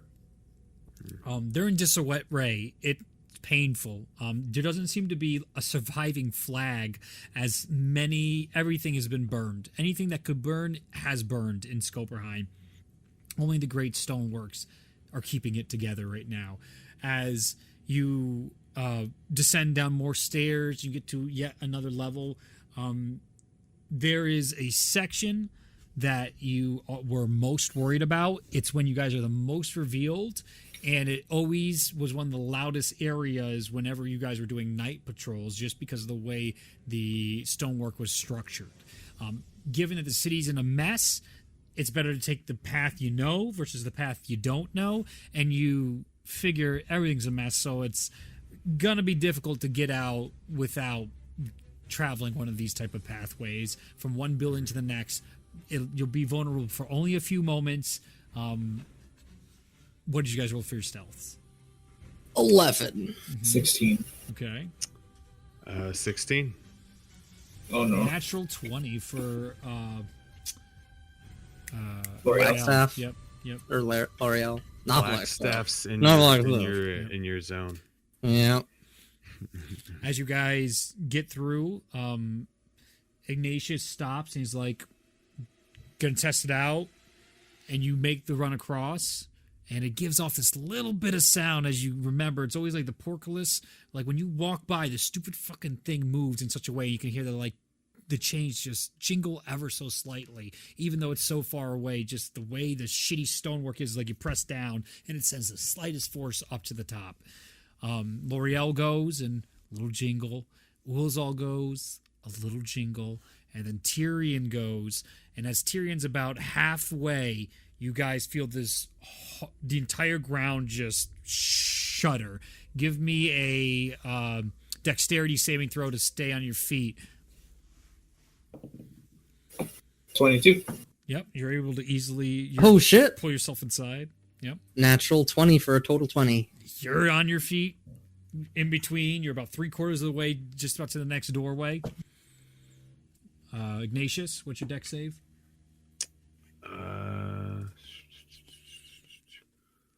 Let's see, Dex. 10. 10.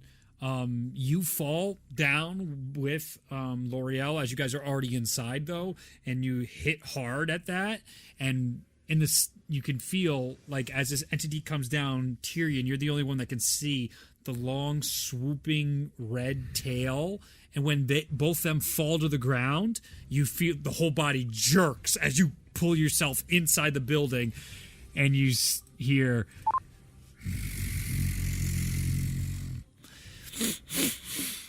You're close. As the head starts going through the portcullis, it just breaks through the portcullis. Now the thing just shudders down, and the maw is like its tooth is bigger than the fucking door you just walked through. And you just have this coming forward. Oh yeah, I'm still on the voice changer. Each tooth is bigger than the fucking door. I love it. I always forget because it covers it back up. I got to put it back down here. Sorry.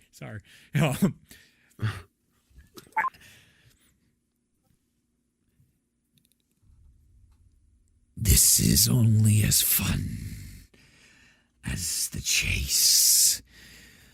Come out now and it'll be quick.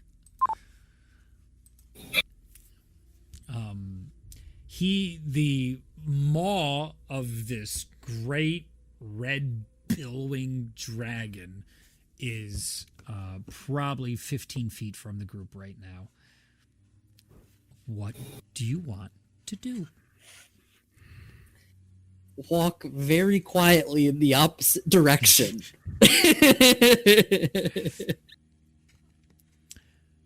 Okay.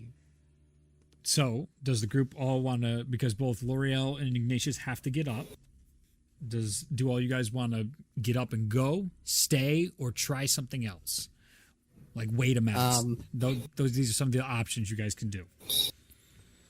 If we can stay within a building, you're all in a building right now. Yeah, you're all. No, I mean, if there's a back entrance that is like very minimal distance to another building, and we can try to building hop, that would be my preference. But I'm gonna help the two of them up, so it's as quiet as possible. I need both of them to give me stealth checks again, but with advantage. Oof. Nice. That was a natural 2 without the advantage. Ooh. 18 Dirty plus. 20. Yep. The two of them are able to quietly get up. As you see, the face slowly starts coming back, and it waits as you guys all stand, and just like it comes through, but like the whole body pulses its way through, and all this destruction just and crumbling as you feel this just going through the streets as it's walking through, as it feels like it's trying to pick up on wherever you guys are. Actually, I wonder.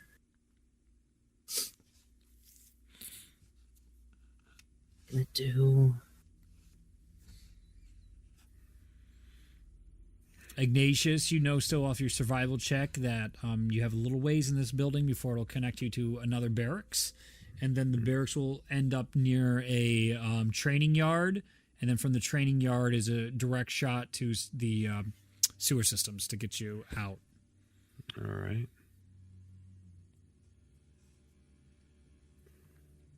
I will whisper that information to the rest of the crew. Mm-hmm. Let's make our way in that direction, trying to stay as far from windows as we can, or as angle ourselves so we try to avoid the line of sight. Mm-hmm. You find many of the windows have been blown out, and many of the walls have been as well. It seems almost like a pattern as you find all the other buildings that you can see through, that there's been clear like punctures into buildings specifically to peer into them. It seems like this is something this creature has been doing for quite a while. And as you guys are walking into the next, like about to jump to the next building, you do have a clear shot to see outside, a line of sight, as you can just see the fucking just size of this creature. You do see in front of you a red dragon god as he is looking through. His eyes burn with these very bright yellow glows, golden, but like little semblance of like Orolith, like little PTSD kicking in, but not quite Orolith. It has its own tint, but it's just like make it stop. I just had a thought. You see him looking, and he's peering, looking around, and it seems like there's something. Give me an Arcana check, actually, everybody, including L'Oreal. Oh, that's an 18. 21. 21. What kind of check? Arcana. Yeah, okay. 10. Ulazal, you recognize, like, it just seems so familiar. You just fought Ragnorum last night. It seems like something magical is happening with the eyes right now, and he is slowly turning through the buildings as he's repositioning himself. The tail continues to contort and wave. The wings you can't even fucking see because of the little hole you have of this creature. He's quite a ways off, but slowly moving his head throughout the city. What one thing I would like to do, Sure. if looking back from the way we had just kind of come from, Yes. is there any way where I might be able to line up a shot for at least like 150 feet out. When the dragon came through, he crushed a lot of the stuff behind you, but Mm-hmm. you could, like, the portcullis itself is crumbled down, so in toward where he ran is basically rubbled in, but behind is open in the city. It actually would obscure, if you threw like a firebolt, you would have cover on the firebolt to some area inside Schoberhiem. What I'm going to do is I'm going to look at the group and I'm going to say for this section, I'm going to count down from 3. After I say 1, I need you to go. I'm going to do something to try and cover our movement. If everybody's in agreement, I'm going to turn and then try and line up as best as possible a shot. I'm going to count down, and when I hit 1, I'm just going to cast a level 3 fireball in that direction just to make a big explosion and then turn and run. Everybody give me a stealth check at advantage.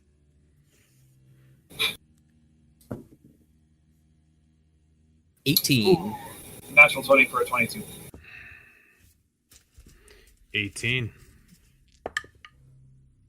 20, dirty 20. Nice. The fireball goes off, and as soon as that happens, you see the head contorts away, and then he begins to move towards that section. It is more or less like a creature just reaching out. He's so large. He doesn't have to sprint across. It's just on top, seeing where the fireball landed. As you guys are able to get to the barracks, and now you are just one section away from the sewers. Or you get to the barracks, the training yards, and then there's the sewers. Yep. All right. We just got to get to this training yard now. Are we playing a game now? I like this game. You go, then I go. Let me roll a... You feel a shudder in the ground, and then you hear this bellowing roar as a torrent of flame goes off to your guys' immediate. So if you guys went that way, you're northeast. It looks like if you guys are the complete north on the compass direction, he just hit you at the northeast. He almost was spot on to where you were on that roll. And the fire just hits and just explodes outward, and you can see through some of the walls where he hit. The stonework is instantly incinerated. Some of it is evaporating, and it's melting it all the way down as the fire is like napalm sitting on top of the structures and slowly burning it to the ground. Jeez. You hear, Your move.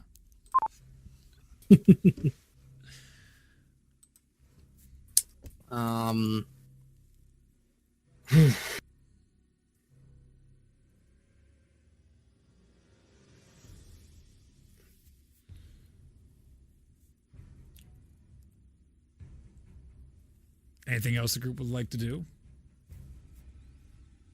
You guys are in the barracks. You got to go to the yard, and the yard is very open.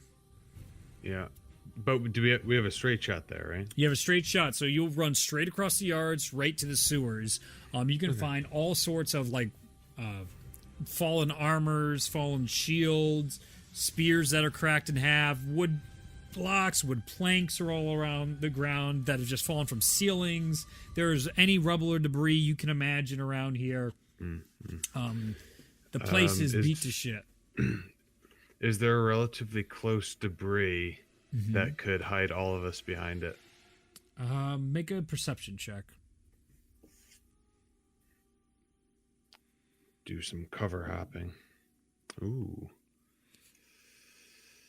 Perception. 21. In the middle of the yard looks like no man's land, but It looks like a lot of where you guys had like the archery thing set up, they're all huddled together in just a pile of destruction. And then there are bits of the building that fell down. One of the bell towers collapsed in onto the barracks, and that has received another portion of cover. It's just that middle section that seems to be the issue.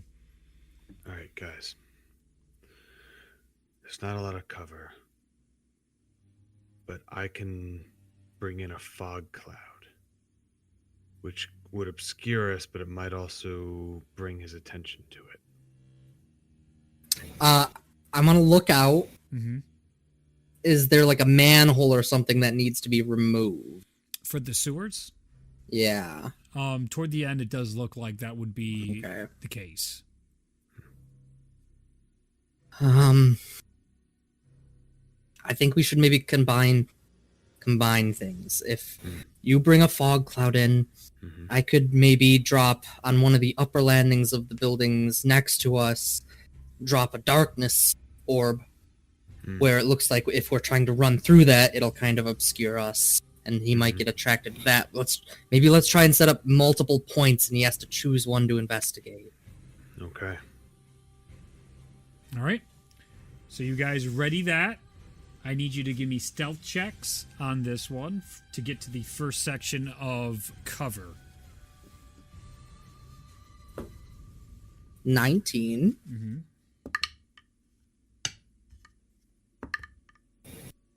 Just straight up and down self checks. Yep. 18. Okay. Ignatius? Um, The Gracious? Stealth. Mm-hmm. No advantage this time. No. I was just making sure. Mm-hmm. 16. 16. All right. The group makes their move. The mist starts forming over the courtyard, and Tyrion points out and makes this darkness out above. As you guys enter the mist, you can only hear the creature. You can't see him now as he goes above to you. You can feel the ground shake, and you can feel him once again getting vantage over what's going on. The heat continues to rise in this area, and you can see that, like, even though the fog is obscuring your view, you can see the glowing yellow. It seems to be outlining where the face of this dragon god is, peering back and forth. Excellent move. Now my turn. And he just unleashed a torrent of fire all over this section. As you guys are able to get, I need you all to try and make a Constitution saving throw. He doesn't know where you are, so he's just lighting everything on fire. On the one that matters. 22. 16. Okay. Constitution. Yep. 7. All right. 22 saves.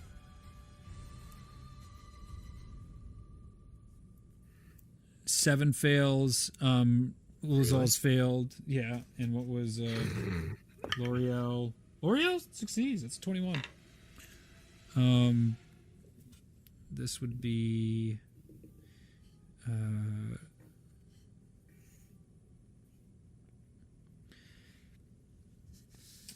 as the fire torrents through, you take if you saved 145, or it's 145 if you didn't save of fire damage, and halved if you did save. I'm down. All the flames come through, and they just it is as it's the hottest thing you've ever felt in your life. You immediately get first degree burns as it goes all throughout the area, and it is. I only take hellfire. 36. I also am. It ignores immunities. Oh. Invulnerabilities and immunities. Dragon God fire ignores all that. Thank you for pointing that out. Yeah, so I'm down as well. Okay, Ignatius goes down. The two clerics, the two clerics go down to the ground, burning. L'Oreal is barely up. She is going to look to you, Tyrion, as her entire body is singed now. Just this, it looks like the worst sunburn ever. Her skin is beginning to peel, and she takes out a potion, uncorks it, and starts putting it into Ignatius's mouth right now. Ignatius, you heal. I'm going to take... Where are you? I have 1 potion of superior healing for Ulazal. You heal 10 points of HP as you come back to consciousness. You feel nothing but searing pain all over your body as you have the worst burns you've ever encountered. Ulazal, you get 31. You come as back I use my superior on you. as well. You can feel your flesh has half, what do they call that? Half merged with your armor. Fused, thank you. That's exactly what I was looking for. Fused. It's fused to the clothing you've been wearing, both armor and cloth.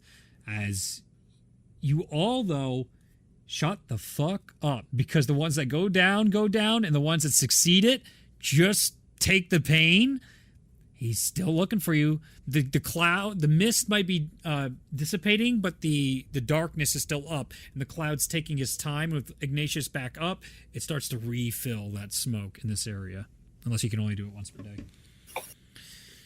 The smoke. I can. It's just a spell. Yeah, I can do it. It's a first level, so I can do it a bunch of times. Mm-hmm. Your turn. Okay. I gotta look to L'Oreal. I can do something. It's a transportation spell, but it's a shorter range. I don't know if it'll be affected. I am worried. All my teleport spells did not work. Shorter range makes me more nervous. I feel like there is a high possibility it will make things worse.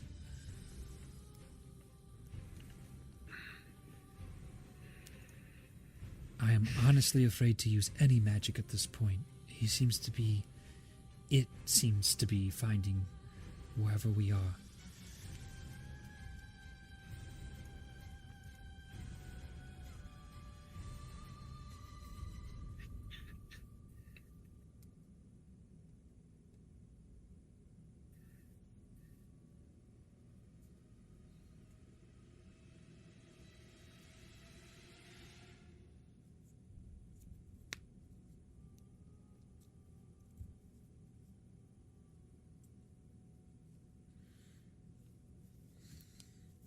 What are you doing? What do you guys want to do? You have to get past the open space, though it is fogged up right now, and the darkness. You can not continue in his game. You can continue in the game. You can try and distract in another way, or you can try and just stealth your way through the rest of this. You have a multitude of options. I do apologize, Luke, that you did not come along for this ride. You're muted right now, but yeah, it's fine. I'd rather not have my characters killed, so it's okay. Good. Let's see.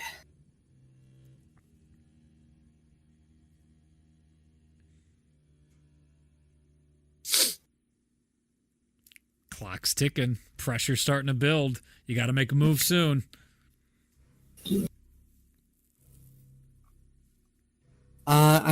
I'm thinking to myself,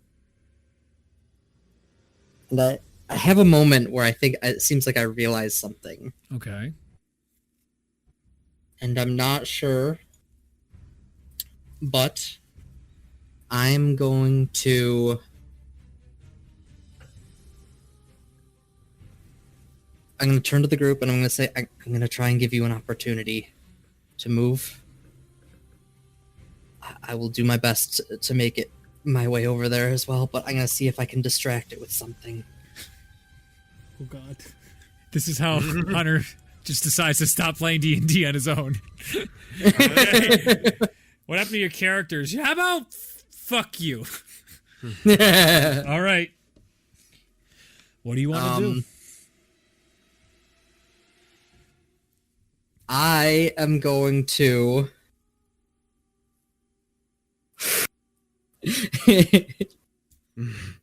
I'm going to run out 30 feet away from the group. Okay. And I'm gonna be like...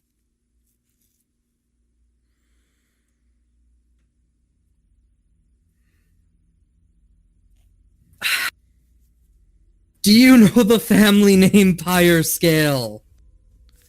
Okay. Everybody else give me stealth checks. Freaking go, dude! Besides Tyrion, you're not going anywhere. Nice. 17. Okay. 19. Okay. And I'm just gonna like turn in the direction of the face and just kind of like arms out, like, Yep. look at me. Yep. The group, you guys start sprinting across, and L'Oreal's like, "Was he insane?" As you guys get to the piece of section that is right next to the sewage. As you guys get there, and you can see the sewage top cap. Great. The dragon god pounces to where Tyrion is, and you see the smoke dissipate and next to him, and you see both the fog spell and darkness spells just go away.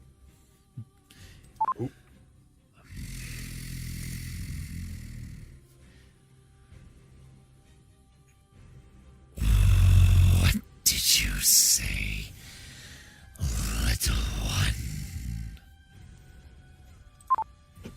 I said, do you know the family name of Pyre Scale? You see the body, like a snake, starts constricting all the way around you. So you're completely encircled with the tail, the body, as it's contorting around the neck. The size of this would be... You remember... No, you didn't see that on the fields. Like Shifty Fingers could be picked up by this dragon's hand and like bite off the head and throw that shit like a tennis ball. That's the type of scale we're talking about right now. As he looks down to you and he bellows and booms. I thought I smelled myself. As he leans closer into you.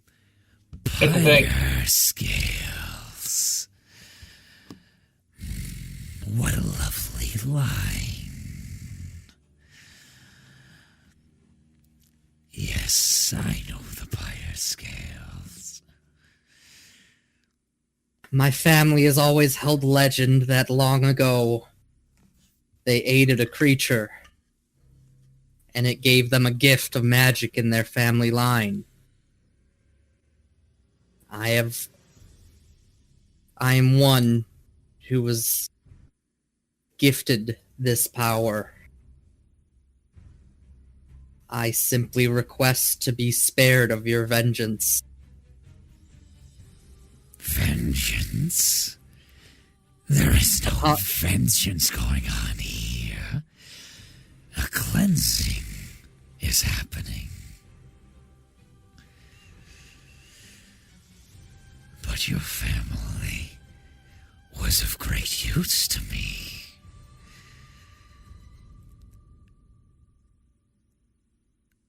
But they knew better than to request something of the betters. As he smiles, leading into you, you start seeing fire. Wait. as you smile, start seeing fire building and bellowing up as the head is coming down, and just the force of nature in front of you is doing everything in your body not to shudder as you hear Kolveth in your mind going, so what part of this plan was the part where we don't die? What are the other three of you doing as you see it's gotten the dragon god's attention and it is leaning in? Get the door. Great. Well, while he's opening his mouth Mhm. towards Tyrion, Mhm. his eyes are facing up, correct? They are looking down towards him. So he's like kind of Yeah. got that going on. Yep. Okay. And it's like slowly turning to like at one point it was so he was like one eyeing Tyrion and then now he's coming back as fire's coming building. This, I'm not sure if it's going to work, but the second he takes his eyes off of Tyrion, Mm-hmm. I'm casting Gate at 9th level and opening a portal for him to get in. Okay. As the gate opens, you find where you want to cast it, it actually opens like 40 feet to the left of Tyrion, and instead of on the ground vertically, the gate opens up. As you see him twist towards the gate, and then he twists over towards where you guys are in a moment's notice as they're both looking. Yep. In that moment, I'm going to bonus action Blackstaff's Misty Step Yep. towards that gate, and it only gets me 30 feet. You're But 10 then feet my- away. Yep. My wings come out, Yep. and I go. All right, you're closing in on that. It's turned to you in that moment as he misty steps. Wings are going towards you guys. Are by the sewers right now. L'Oreal sees this happening. She jumps straight down. What are the two of you? Yeah. I'm holding the lid up. Yep. Are you guys jumping into it or doing something else? I mean, we're getting in the hole. Give me dexterity saving throws as the two of you are now jumping in as the fire explodes out towards you guys as you're trying to not get hit by his torrent of flame. It's 21. Okay. Okay. 15. 15. Both are enough because you're just getting out of the fucking way. But you still feel like the entrails of it still nips and comes down a bit. You'll take additional 20 points of fire damage as it pierces through to the ground. Thanks for that potion, Tyrion. Is Ignatius I'm down. down again? Yep. Ignatius, you guys are down. You just see the flames. As you guys get down, Ignatius sees it happening and pushes you two forward into the water as he takes the brunt of the fire as he goes unconscious again. Such a fucking hero. I feed him a potion. You guys climb out and you feed the potion. Most of the sewer has been evaporated at this point, so it's actually not like filthy water. It is like mildly dirty water. That's 19 heals. That would have been a 166 points of fire damage if you did not make the save, as an FYI of what is here. So I would have been dead. Or close to it. Tyrion, you're about to touch the gate in front of you, and it just disappears as you see him look over. Now that is a powerful spell. I may have misjudged you all. Not food to be played with. As you are floating in front of him right now, and he takes his claw and he just bats you out of the air onto the ground. As you hit the ground, you'll take 40 points of bludgeoning damage. 100 damage. Oh, damn. I keep forgetting. Take 40 points of bludgeoning damage. Okay. And then it comes back to me. As Tyrion, you hit the ground. You are starting to see stars, if not dizzy as hell right now. And Colvis is like, not good, not good. And you see him look down towards you. I thank your family for their generous help in restoring me. But I can see their lineage isn't quite as gracious. And as another flame begins to billow, you see as the flames come out towards you, Tyrion. I would like to try and dash. Yes. Well, not really dash. Not Yep. really dash. But is there any way within 30 feet I can break his line of sight? Not likely because his vantage point and the cone is huge. Like from what Well, you've already because experienced. he did come down lower. Yes, he did when he circled you. Right. Yeah. So I'd say he's just so big. 30 feet I know. out of his sight. You would have to go toward him. Actually, that would probably be the best way. Is he would then have to contort to look behind him if you want to try and get that way. Then If you're that's going- what I'm gonna if you fucking go in do. front, it's gonna be worse off. All right. And once I like have a moment where I'm out of his sight, I'm gonna try something. Okay. Don't know if it's gonna work, and if it doesn't, goodbye Tyrion. Okay. I'm going as Yeah. Go ahead. Tell me what you're gonna do. as I break his line of sight. Yes. I'm going to channel my reality bending powers Mm-hmm. and say, I wish to be delivered from this location into a place of safety. Okay. Uh-huh. Okay. As you And cast my wish. as you teleport and or not teleport, as you run in front and the flames come out and cover the landscape, burning, just turning stone to liquid, you see the creature turns to you and he just go as the alchemy circle explodes out for the wish spell that is just gigantic, and you see him go, no,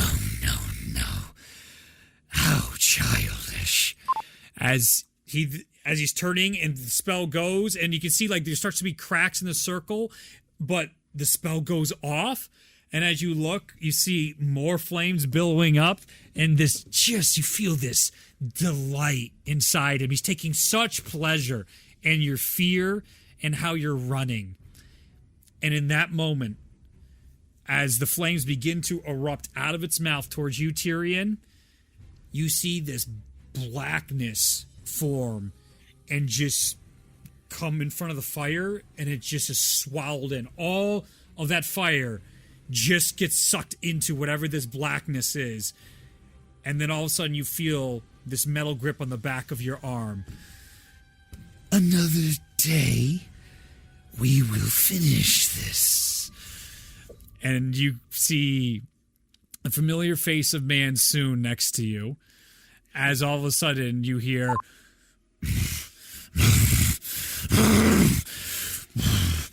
Kazrat magic, no! As you are teleported away with Mansoon. Whew. The other lot of you are in the sewers running for your fucking lives. He gets I to mean- teleport away, and we're like, Yeah. But at that point, you're We just can hearing. teleport. Yes. No, but you got to get far enough away. So you guys run far enough away, and then what you're hearing, though, is the equivalent of just like the dragon putting its head in the air and flame just getting shot into the sky. And just. You're actually familiar with this. The meteor spell just seems to be on loop being cast on Schoberhiem right now as the place is just being leveled. yeah, so I was going to do a mass cure wounds just in case, did everybody? Go for it. Oh, So, Hit those good cure- news, I don't lose my wish spell, so that's good. Yeah! That would have been real shit if you did it that early. But I still take the fatigue. Okay. The rest of you are able to teleport, get your heal off, and tell us how much the healing is. But Yep. L'Oreal is successful in teleporting you all back, and you see a pacing Sundrel back and forth, looking at a very concerned rest of the Chosen and Heroes of Waterdeep. Eulyris is there with Calgary and Brine, and you see him just look up as you guys show up in tandem with Mansoon and Tyrion, as all of you guys are in the same area now. And we can change the music. That's 15 healing for everybody. That was my... that was a test. Yep, let me just change the music and I'll get back to role playing. I didn't want to do anything extravagant. I just wanted to get the fuck out of there. I'm gonna cast Regenerate on myself to heal my melted flesh. It's a good idea. That works. There's merit to that for certain. Just an FYI read. Yeah. I'll try to make a note of it myself. I am fatigued for 5 days. Okay. Man, this sounds familiar. Don't do this for too often. We only have 45 days. At a minimum. There's a range. There's a range. Know about that. But planning for that's probably very intelligent. Like I mean, Sundrel described, every day you wake up, is this the end? No. I can us. If I spend an entire day doing just like resting and like minimal light activity, Mm-hmm. I can decrease the daytime by 2 instead. So I could make it go faster if we want to take those extra days, or I can just deal with the fatigue for 5 days. Yeah. Oh, And it's 44. Is that too? Is that not happy? Yeah, it's too happy. You're right. It's nice. You're right. You're right. Let's go. I mean, the fatigue doesn't really do a whole lot of majorly bad things, but my strength level is 3 currently. I feel like I'm in the land of Oz.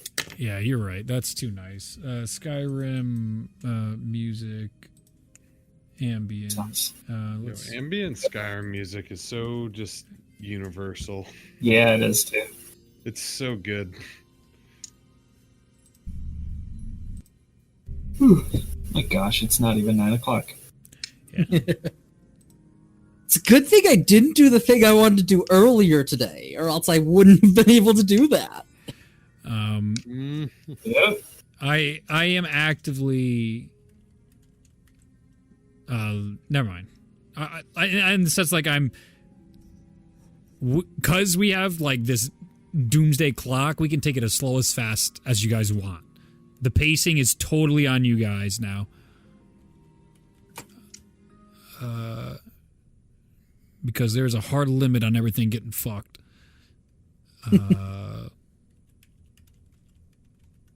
What if we had just like killed that dragon? That would have been awesome, and I would have been super. That would have been impressed. insane. But we had 4 casters, so probably not going to work. All right. And it could one-shot you guys with a breath attack. Yep. And it didn't seem like you had to recharge it, so Gods seem pretty powerful. It's kind of like their name's God. That's some bullshit. God's OP. Well, then what's the only other solution? Become the OP. Become a god. commit Sudoku. Also an option on the table. All right, Sundrel, as you guys all are back, you see Sundrel. Look at, excellent, they're back with a friend. Nothing to worry about. He goes over and takes one of the pork shoulders out and goes back underneath the one of the tents. You see L'Oreal. It's true. It's true, and it's far worse than any of us could have ever dreamed. It's... And you see Mansoon. Genocide. Very familiar with this. These... You got to meet the wonderful creature that's destroyed my home. That is what our common goal is here. I wish to have revenge upon it, and you wish to be unburdened by it. Together, I am certain, we can kill such petty gods.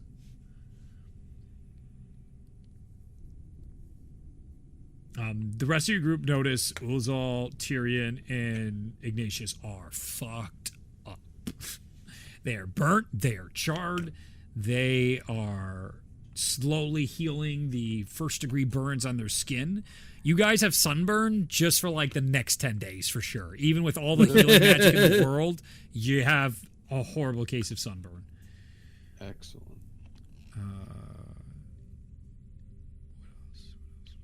Okay. So, Is there anything else? The whole group is here. Is there any other interactions you'd like to have right now as you've all just returned from the now fallen city of Schoberhiem? Tyrion's probably just gonna have a moment where he just like immediately just like lies on his back and is just like hyperventilating. Yeah. Ignatius is probably just, not to anyone in particular, just, I can't believe it's gone. The last time I was there, I almost died, and I almost did again, same spot. Except this time, the whole city was gone. Tullius chimes in and is like, at least some things never change. Yes, it was almost equally as bad a situation last time, but not quite like this. Mansoon takes his place back in the tent as he goes to find where Pemerath is chilling out. L'Oreal goes towards Brine, and she is giving her the play-by-play update of everything. Sundrel looks out towards all of you, and then he peeks back in, and you can hear little murmurs back and forth between Mansoon and Sundrel, and then Sundrel/Pemerath. I will use those interchangeably because we called them that for so long, so giving you the heads up because I don't want to keep correcting myself. They're both the same for your characters to understand. He used to call them that, now he calls it something different.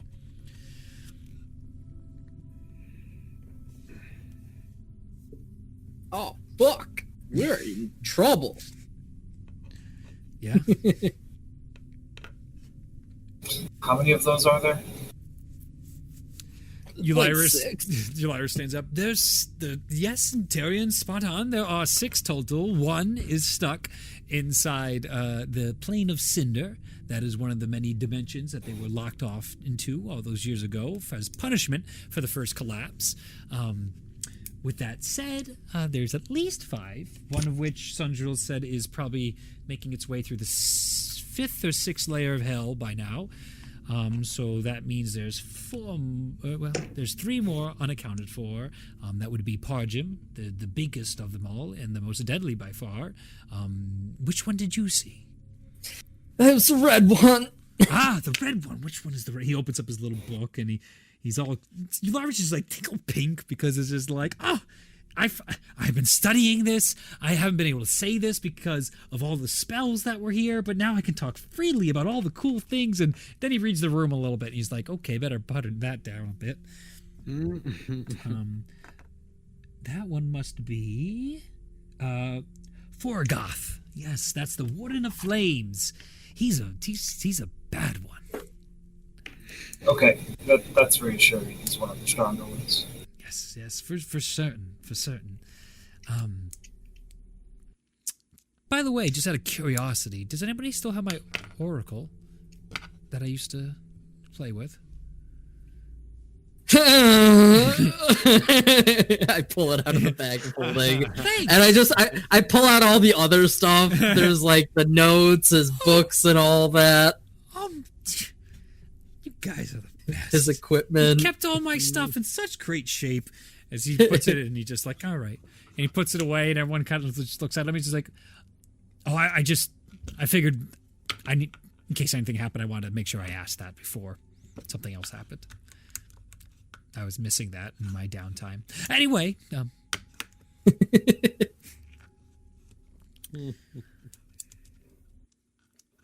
what are you guys doing? What do you want to ask? Crying. Yes, that's fine. Crying. You're in a lot of pain. Tyrion, are you okay? How badly are you? I cast heal at 6th level. You can restore 70. Nice. Okay, that's better. Ow, that spell hurt. So I cast a big spell, so I think I'm gonna be a little bit not feeling good over the next couple days. Whew. That you somehow managed to encounter the dragon god. It breathed on with its breath, and you managed to hurt yourself more with a spell that you cast than its breath did to you. I don't know if that bodes well. Sure, let's go with that. As he like goes to his back, and you just see from your heal spell is slowly regenerating. Basically, his skin and muscle tissue was non-existent on his back, and it's slowly coming back together from the damage he sustained.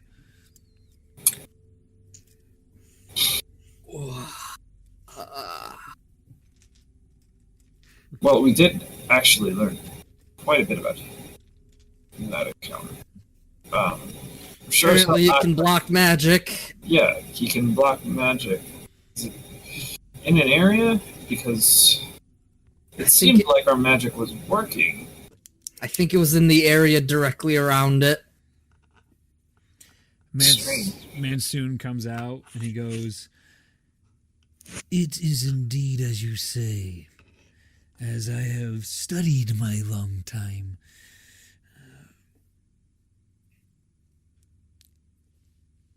Enemy. He has a multitude of abilities that we should strip away from him before we make our move.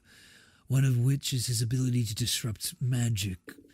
He is what we call the Mage's Bane in my time. I see why that clone of yours didn't like me now. If he was so mad about all that. Good. Makes this a whole lot easier on all of us. The dragon gods were nothing more than fantasy and images in my mind until Melora lifted her veil. I knew something was obscuring my memory, and if none of my spells were able to alleviate such a blindness, it only left a few options that could be the cause. Now that I am in a better right of mind, we can see these for what they are, and I can recall a fair amount of my memories again. One of which is these creatures are impervious to normal damages in any sicknesses we could bring upon them. We have to first get rid of their invulnerabilities before we can make our move. How do you get rid of a god's weaknesses? you see a big fucking smile come across Mansoon's face. Through science and technology. Which one of you made your way through the city? You're so quiet. You're not talking, Zach. I can't hear you every time you say something.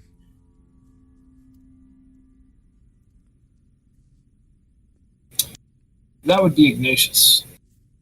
Not that city. He's actually talking about Ethril. Oh. Well. You did. That was us, right? That was Chosen? That was Chosen plus Chosen plus Talia. Telia's, minus Bologna. Minus Airy. And Aaron. There was... Which is, yeah. There was a... I was going to say, which Yeah, is go on. super relevant. Sorry. Yeah. There was a great man, probably one of the greatest wizards, that was following down such a path. I believe you saw many of his accomplishments inside the city. This is where my research has led me over the years. There was a device in which she created, rumored to be this god killer. It is lost to time. What happened to it? Sadly, the great wizard, Briarroot, was a bit of an idealist and was worried about it falling into the wrong hands. I believe our best move would be to recover the information to figure out what this process or item is.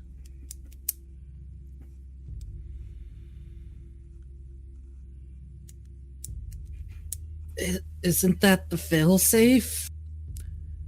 The failsafe. As you see him take out this small stone on him, it's a circular stone. You see Sundrel peek up a little bit looking at that. Is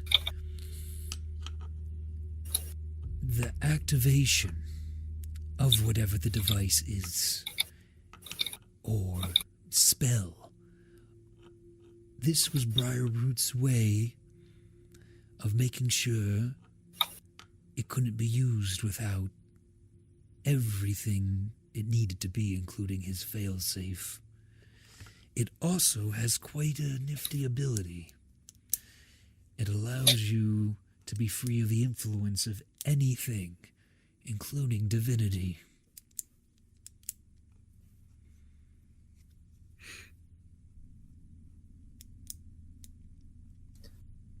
What do you mean, free of their influence?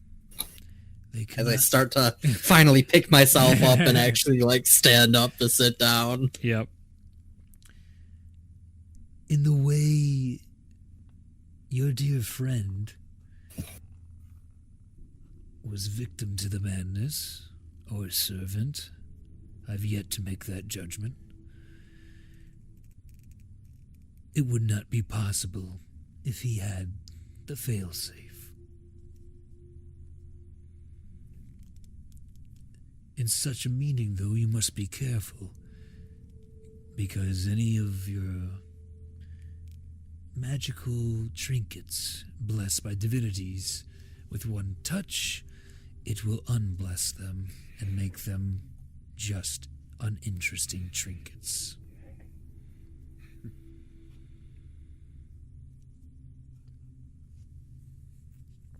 You see Sundrel behind Pemarath. That's how that thing worked. Right. Yep.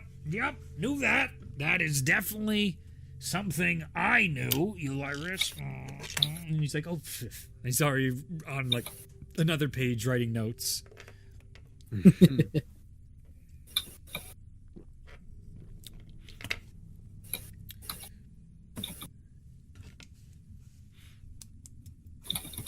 All right. So I guess we should probably make our way towards that black desert. The dark desert, as Eliris chimes in. That place. And maybe find some answers to how to track down the actual device.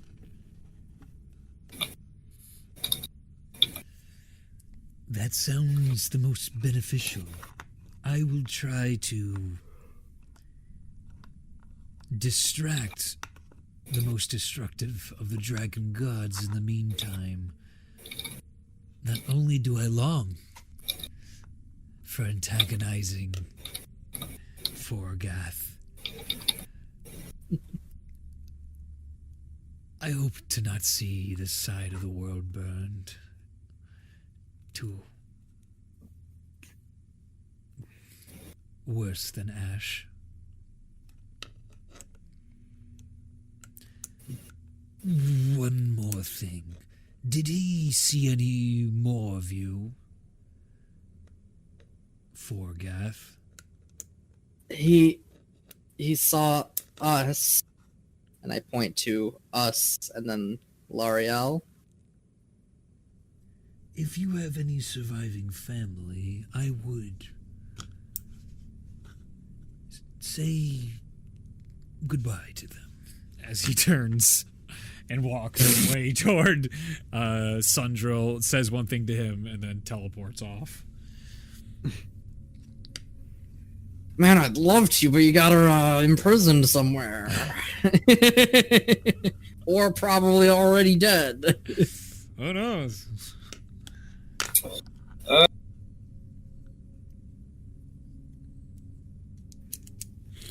So on this cheery episode of Dungeons and Dungeons, what is your next move, guys? So I've got we got, I think, 2 objectives here. Mm-hmm.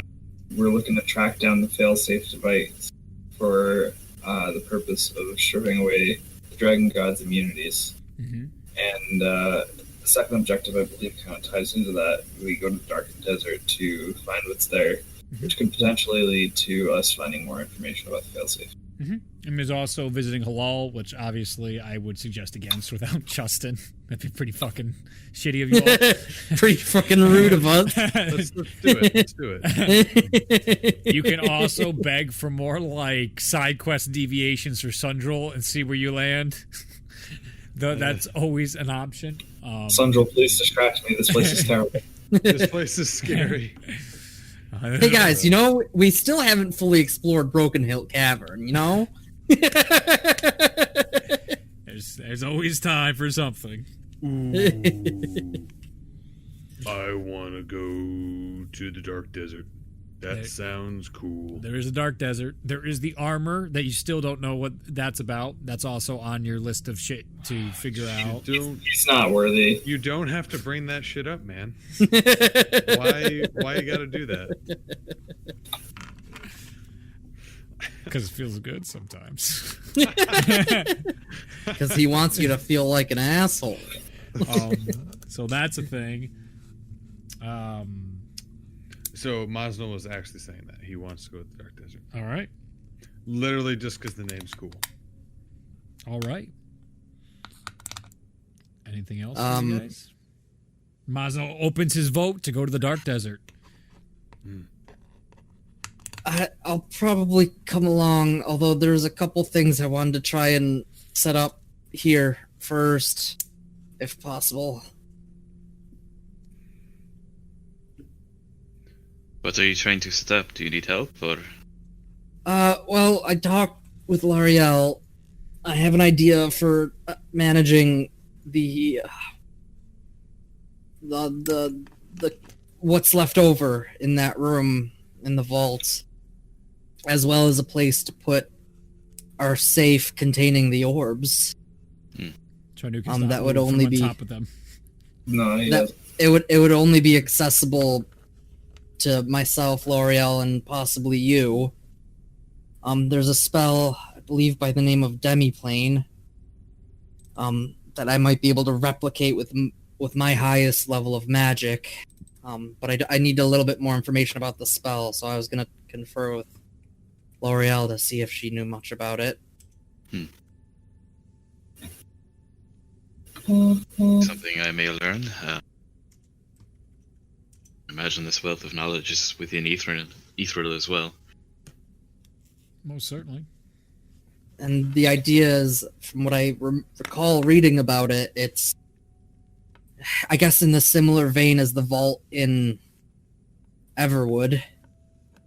It's its own. It's like a small room in its own place within the many dimensions, and the only way to find it is if you are familiar with that specific demi-plane.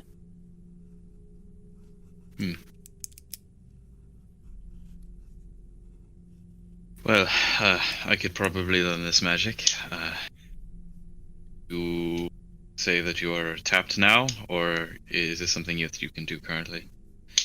I could not cast it today. Right. Well, Neither can I. For that matter. It's not really a specialty with my magics, but I have something that can act like other high level spells. I just need to know a little bit more. I also have an errand to make. Gotta go pick up some eggs. No, I want to track down Grit. I want to try and find Grit. And I'd probably take Ralia with me because it's relevant, and then maybe one of the bulkier people like Shalamir or Ignatius or Mosno. Mm-hmm. I basically want to find Grit and try to scavenge what we can from Adam of the West's shop. I would say you're where Gret left with many of the refugees to go north, but you could definitely track down the shop to see. I mean, I know where the shop is also, so the group can I go would there. Probably, yeah, I would take whoever wants to join, and I'm personally, I don't think we might find some leftover magical items, but I want to see if there's any like materials that might be left over, like Sure. incense, coal, that kind of stuff. Mm-hmm. Both my characters will go with you. You got it. None of my characters will go with you.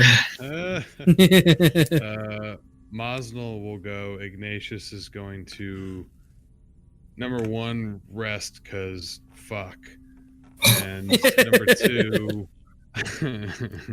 number two, start healing himself and anyone else who needs it.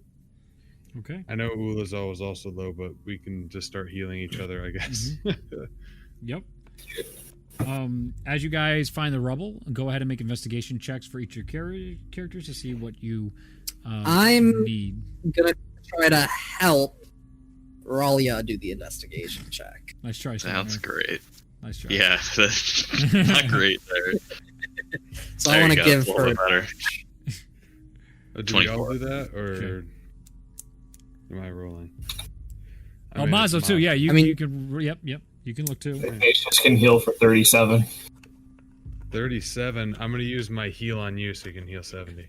Wow, thanks. Literally, the two clerics just sitting there going back and forth, healing one another. Each other. Oh, thanks. Grab some of this. As not doing it for themselves, always doing it to the other person. Yep. And you see Sandro loading up plates. He's putting like vegetables and carrots and then more pork shoulder, and he's handing it to both of you. And it's like he's going in the pot and he's like actively adding to the pot and creating something else inside there.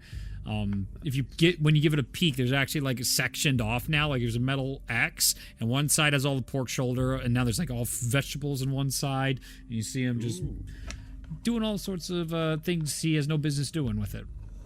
Smart man. Balanced diet is important. Yes, it is. This is not only the most on-brand religious thing you've ever said to me, Ulazal, but it is the most right thing you've ever said to me.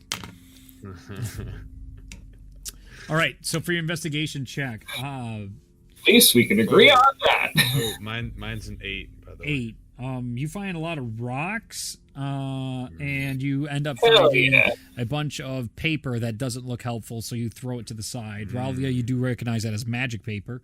Me and her will grab that. Over the hood. There is magic chalk, about 80 gold pieces worth, that is just out and about here. There is a ring of poison resistance you guys do find inside here. That will be relevant. I'm not going to make you guys... I think I already have that. Yeah, I do. And another ring of cold resistance is also there. I also have that already. As well as a ring of water walking. These were part of the ring sets that was inside. There is... who's writing down those? Someone write the shit down. If you don't write it down, you never had it. You left it there. There is a portion of the glowstone that Eulyris gave over to Adam of the West. That is unused, so it's about a quarter of the glowstone. Glowstone. Fire resistance, cold resistance, magic.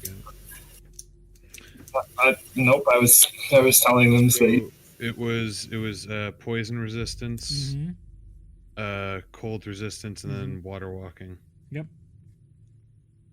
and then the glowstone. Mm-hmm. There is a cloak of billowing that you do find in here, and the cloak of many passions. That's Cloak of billowing. Oak. that's on brand for Adam. Is there any herbs, incense, and or charcoal? There is about 2 gold pieces of charcoal you can get from this mess, and the incense is destroyed. It is just fucked. I figured. That is the more delicate stuff he had in his shop. Man, I just want to cast a new spell. Work harder. Not good enough. This man doesn't want me to cast my basic level spell. No, I really would. You guys, I'm happy for progress. Seems like you're feeling out all the directions and you're just like, I don't know, guys. I don't think we should start Ragnarok yet. I think we should just wait it out a little longer. Well, I don't it's blame only you. Maslow's ready to go. That's true. That is true. I said let's go to the desert right now. Let's do it. He's saying this as you guys are finding more stuff. He's getting more. He's talking himself into it. I don't know. This desert just sounds cool. Maybe we'll find cool stuff there.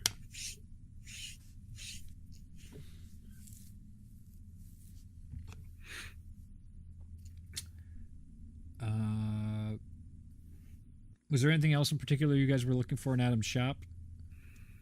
It was just scavenging what we could. Okay. Anything else you guys want to look for in the city while you're out there? Scavenge wise? I mean, maybe I'll poke around any of the, because not necessarily magic shop would carry them, but like any apothecaries or something that might carry the similar stuff. Herbs, charcoal, incense. You're able to find much more charcoal in one of the apothecaries that is still standing. I'd say about 10 gold pieces worth of it. Incense-wise, most of it was burned and used because many people were praying their way through the night. Give me an investigation check. Is there anything? Raleigh's gonna cast Detect Thoughts a few times and just poke around and see if she can It's a hear 15 investigation. I'd say you could recover about 2 gold pieces of incense right now. Okay. Detecting thoughts, you hear occasionally that scrambled, awful calling of voices that you've associated now with madness creatures, so that bounces back a multitude of times in certain directions. Nobody living seems to be remaining in the city, in your vicinity of that spell. Besides your friends, and you hear stuff from Mosno just being like, dark desert, I'm going to a dark desert.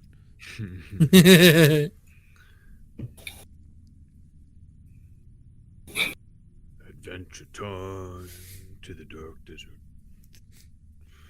Going on an adventure. I'm excited. what a gem. So were we able to like sift through all the rubble and stuff at Adam West's shop, or was there stuff clearly in the way that we'd have to like possibly move and get stuff? There was a fair amount that was needed to be excavated if you wanted to get into more of his deep personal back end of the store. The whole front end of the store you guys searched, and then like the little hallway where some of his workbenches were, but the final room in the back, that seems to be buried pretty well. Whatever is in the way, if it's like a large pillar or something, just point at it, disintegrate. Yep. It disintegrates. It worked!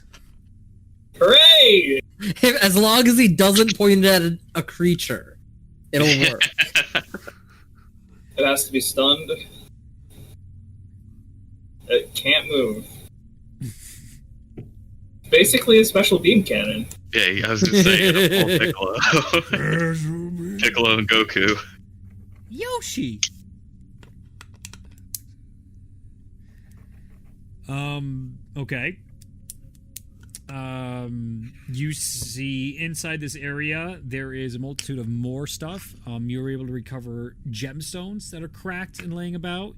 The dust is unrecoverable, but inside here you see about 40 gold pieces worth of ruby, 20 gold pieces worth of emerald, and I'd say 30 gold pieces worth of sapphire. Doesn't seem like there's much diamond in here. There is also a chest that seems to be stored and untouched and undamaged from all the collapse. I'll try it. Is it magically locked? Oh, it seems magically locked. Dispel magic. What level? 3rd. Nope. So I gotta roll for it. Shalmir will attempt to, if this fails, also do that. So, we'll Nope. And that is a nope. And that was just a 10. Tyrion's like shoulders are slumped and he's just like, I'm moving at half speed at the moment because I'm over encumbered by all my gear. Because my strength drops to 3, so my carry capacity drops. Oh my god! So he is just brutal right now, and he's like, "Dispel it," and the thing is just nothing. And it's almost just like, "Oof, boy!" Like the face is drooping a little bit. It's like, "Yeesh, he's got to come back." Yikes! Oh, maybe don't. Shalmir will try to cast Dispel Magic at 6th level. At 6th level, you still got to roll for it. Okay. Because they don't have the dice on this. Come on, D&D Beyond. It's D&D. D&D Beyond. Rolled a 17. I don't know if I add anything to that. Do you add a modifier for? I think it's my skeleton. It's a D20 plus your so it's a spellcasting ability score. So 20 then. Modifier. And the DC is 10 plus the spell level. You see the lock go and open up on it. The latch. There wasn't actually any like lock on it. It was just like it was latched down, and it's just like, what the fuck does this latch not go Couldn't up? move it. Yeah. Comes up. Shalmir will open the chest. As you open the chest, you see a multitude of different magical items inside the chest. Nice. Identify. Thank you. There's a staff of thunder and lightning inside here. Boy. Write it down. Write it down. There is a wand of the war mage +3. Oof. There is a wand of paralysis. There's a wand of lightning bolts and a wand of fear. There is... Oh, fuck. This is going to take forever. It's okay. You'll wait. Just compile a list and then send it to us. Fuck that. You gotta remember it. I'm just gonna go ahead and change Ralia's wand over to a +3 instead of +2. Who needs that +2 garbage? There is a +2 that was so like an hour ago. There is a flame tongue short sword and a flame tongue long sword. It's one of those. It's like Hermione's bag too, by the way. Every time like they're lifting something out, it's like, what the fuck? That shouldn't fit in there. There is a vicious blowgun. It's a... Well, is that a blow... It's not a gun, it's a... That's what a dart is. Dart Yeah. gun, yeah. We can still call it blowgun. Yeah, there's a vicious warhammer.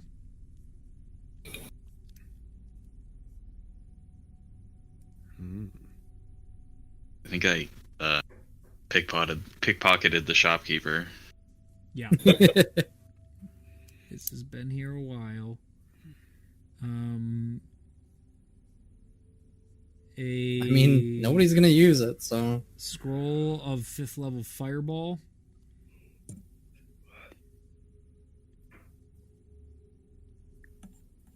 Three potions of superior healing.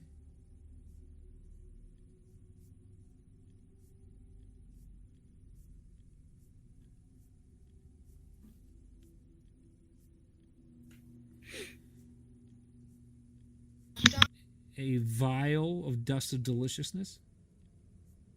Dust of deliciousness. oh yeah. An amulet of health. Ooh, those are good. Yes. As Airy and Mosnell know. Yes. Ioun stone of awareness.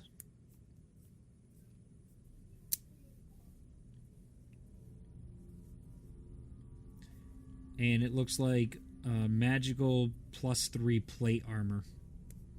Whoa. That is Adam of the West secret storage. That was a 9th level spell that was hidden in his shop. All right. That will clear him out. That. That's what happens when you beat up the enchanter. Also what you had to deal with if you tried to beat up the enchanter. All right, so I have a list of items here. I'll just throw that that in chat. that. Throw it in our secret chat. Makes Yes, I'll me do You it. can't see it anymore. makes There me you go. angry when I hear stuff like that.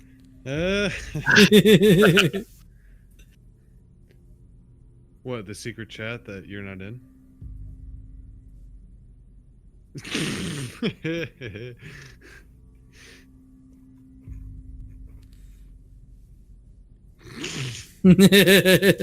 How can I know how to destroy them if they don't tell me their plan?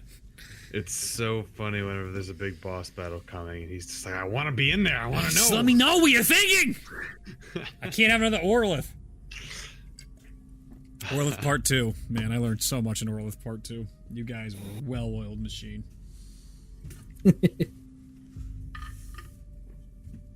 Spanked her. All right. So you're able to recover that from out of the West shop. Anything else you want to check on?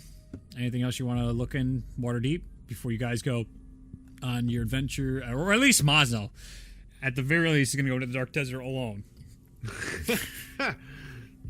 I guess that'll be our one-on-one If you guys section. don't want to go, I'm just going to go by myself. All They right? just You send know? one chosen at a time into the Dark Desert, hoping that one of them will come back. You can do it. This'll work out okay, right? This will work out. What level gameplay This is is fine. this?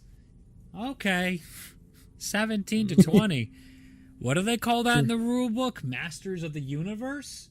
Okay. That means we only need one. Yeah, we're masters of the universe. Come on. Exactly. Real quick sidebar. For the Dwarven Forge game, we were talking to them, and one of the players, Nick, mentioned that one of his DMs, he showed a totally normal Wizards of the Coast BBEG that is Eberron's, like one of the gods in Eberron. It's a CR rating level 28. It casts a spell that does like 100 plus psychic damage, and then it cancels all magic in a 1 mile radius. What? So you can't even Wait. heal yourself. And he's just like, you're not going to throw that at us. And they're like, yeah, 3 level 9s against a CR 28 that can. It is gross. Like, I will. It is gross. You guys can come back to the game. I'll get it up, but. Yeah. I mean, Tyrion might actually delay things until he recovers. That's How many days do you need? it's fine. 3 if I spend 2 of those days doing literally just resting and light activity. I will get you some books and a comfortable bed, and you will rest. What if we Yeah, bring you to Ethril? perhaps time will move quicker. You were in the last session. They knocked off the time dilation when they attacked, and they Okay. destroyed all of the claws of Halal. Yes. Those dicks. Rude. Big Except for the one that Tullius has. Yes, because that wasn't with them. Nope. That was in the vault. in the vault. I will link this in chat for you guys to peruse on your own time. So when you think my shit's broken,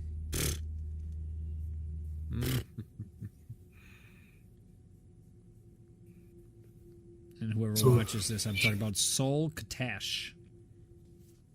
Saul Katash. Like two. That's like two. Like Yeah, first and last name? Yep. Okay. You can split the groups too, by the by. Yeah. That is well, fine. we said we had 2 places to go, right? yeah. Yeah. At least 2 places to go. Well, yeah. Technically, the Heroes of Waterdeep could teleport to Halal, and then the Chosen could teleport to the Dark Desert if you guys so choose. Tyrion gonna go. Works for me.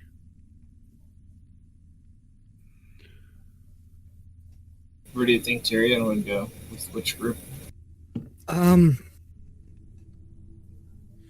mean, I figure I might as well go to the Dark Desert.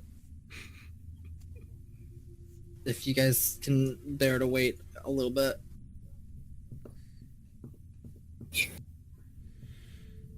Sandra's like, bah, what's 2, 3, 4 days when it's the end of the world? It doesn't matter. It's the end of the world. As he begins to walk away, Helping. well, not the end of the world. Like we'll still be alive after that. It's just the world as you know it. Just we can just not do anything. And Not helping. all right, just saying, the options are on the table here. I mean, rule under Melora. How bad could it be? Rule under the Dragon Gods. Now I get you. Melora. She's so hands off. She lets the Dragon Gods do what they want. So that she's going back and forth over at the table. I think we can spare a few days. It'll probably be good to talk to some people. I mean, this is a desert. We're probably going to want to know where we're going. Don't want to get lost. Well, that is the fun part about the Dark Desert is you can't see into it, you can't see out of it. Whoever goes in doesn't come out.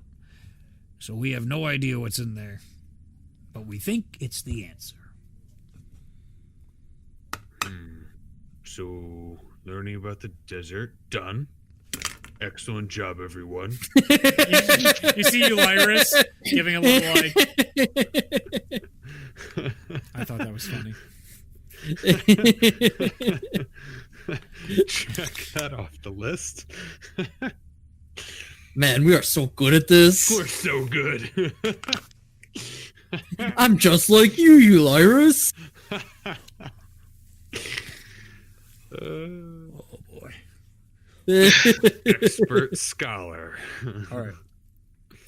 If we're gonna wait for Tyrion to recover, Raleigh is gonna look to see if she can find more ink somewhere and Yeah. parchment. In 2 days, I will say you can find ink and parchment of the sum of 100 gold pieces in the ruins of Waterdeep for each.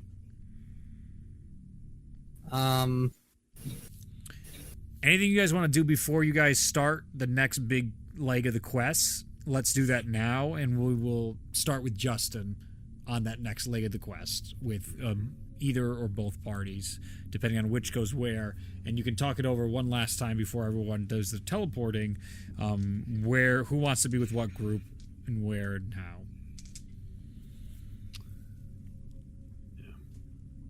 So I think Tyrion's gonna go to the Dark Desert, after a little bit of a respite, so he can not be really weak.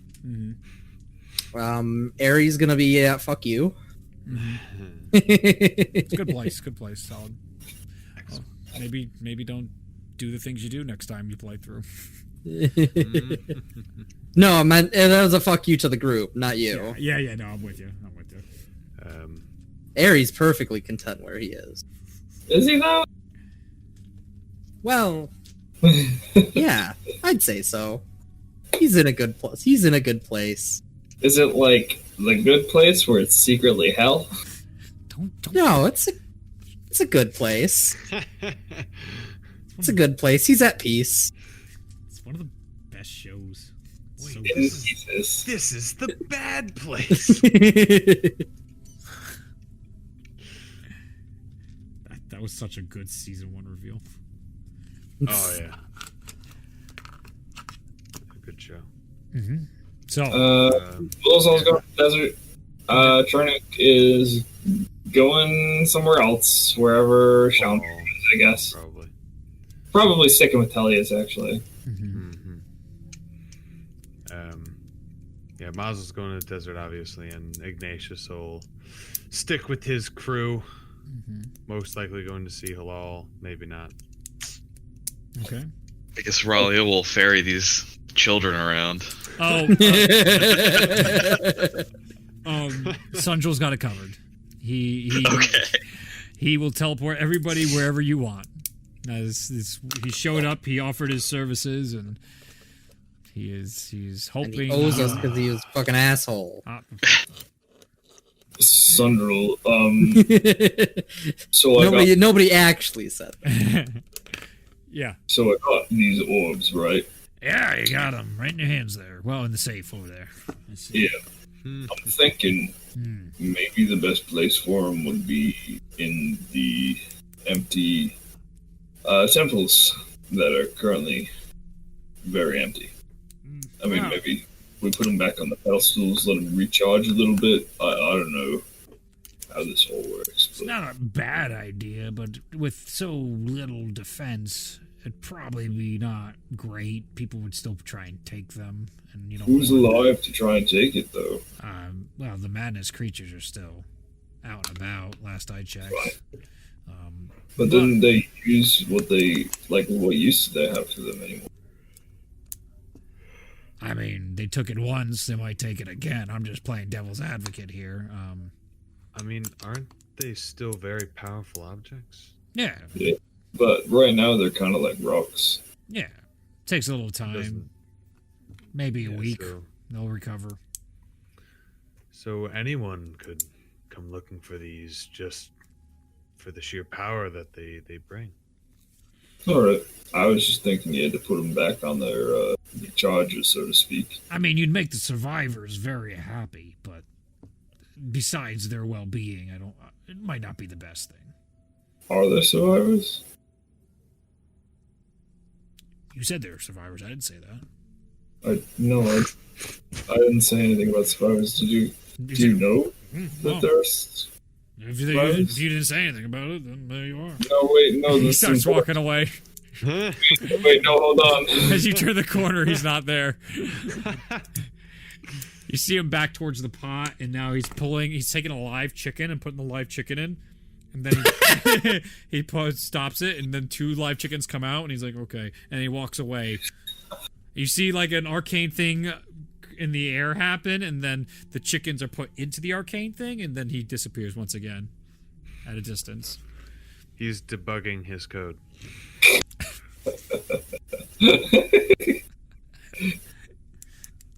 What happens if I do this? Okay. There's some Legend of Zelda cooking happening right now.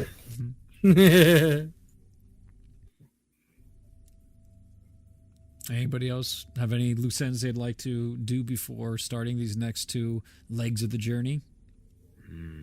Oh, how many days did you say that was going to take, Hunter, for you to recover?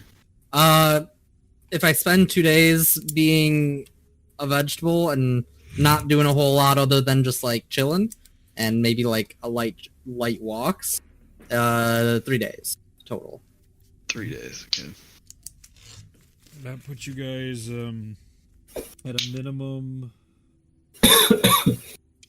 The day you leave would be a minimum of 40 days from minimum Ragnarok.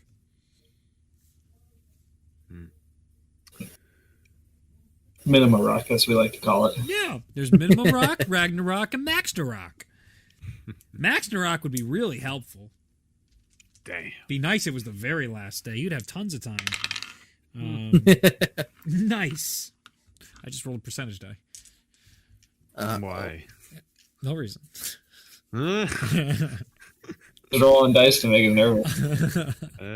Don't worry about it. Okay, so we can't find anything about the Dark Desert specifically, but Maslow's going to ask around, as he's never been to a desert, things they should bring, clothing, anything that would be useful for desert travel. Brian's actually extremely helpful because she led her people out of the Underdark and into the deserts out in Pank and then across the Maw of the World. So Brian gives you the rundown of basically the trade-off that the radiant heat is really the biggest worry when you're inside the desert. So if you can have clothes that cover you but are loose, that is what the you'll be able to perspirate and sweat that off from the breeze of walking versus, and then you won't get as hot because of more hot than you would if you were in shorts and t-shirts and that because then you are just getting dehydrated faster that way when you don't have any clothing. So but it's a dark desert, so that's going to impact it in some way. But the Who's got the cloak of bellowing right now? Hey, what do you want? Oh. I don't even know what I gave. I don't even know what that is. That's just been there a long time ago. I know it was like an It's just like... It's literally a Superman cape. Yeah. It's a cape that when you activate it, it billows really magnificently. That's amazing. That is all. That is all it is. No, yeah, that's all it does. That's amazing. I thought fly was in. Nope, it's just a flavor item. That's what It's I a thought. flavor item, awesome. I remember being like, and adding that, but it's been a while.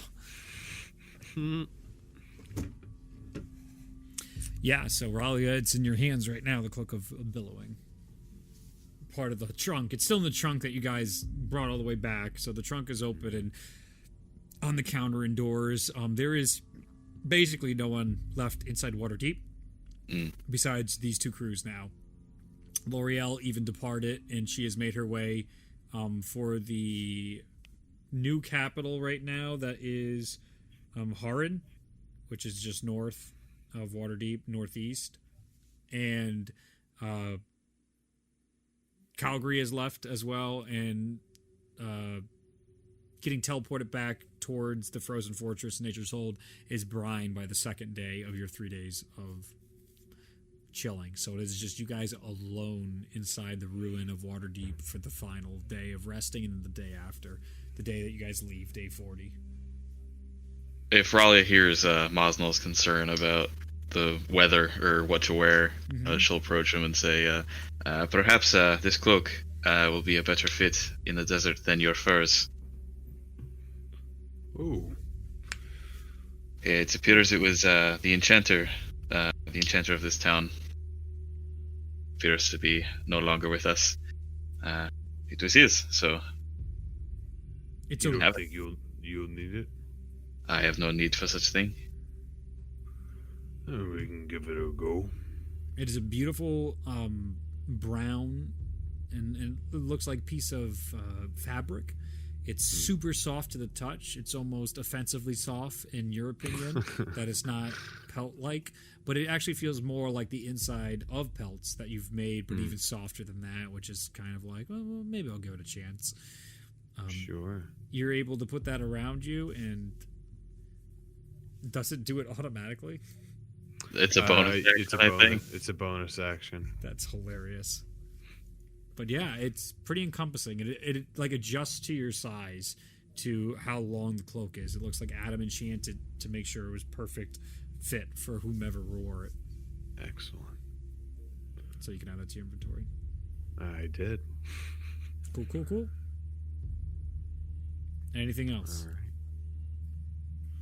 Does anybody else want any of those items that Shalmir has that I posted? Let's see. What does the Stone of Awareness do? I took the +3 plate for myself, so.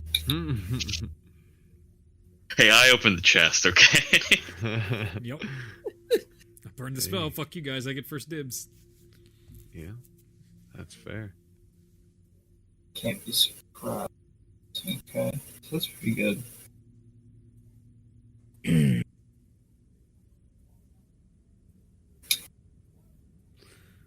I think I'm good for now. We can check it out later.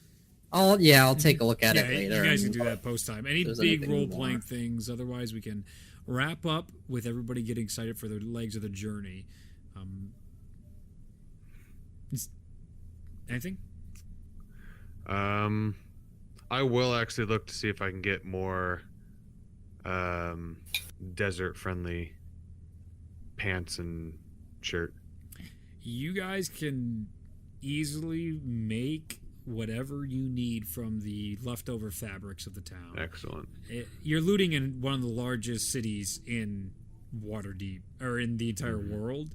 So the materials you need, you guys can outfit yourself. It's a bit of a hodgepodge, though. Yeah, it doesn't sew need in to some be stuff look here good. and there, but you're able to find proper desert attire for both groups Excellent. as needed. One is going to go to the ice waste, though, so those might be more winter clothing for them. Which most of them already have. Yeah. At least the So Chosen I'm gonna already have all their give winter gear. myself- Yeah. Chosen plus Talias. Yep. Yep, desert gear. What am I going to write down? Desert attire. Hmm. Just in case. Certainly.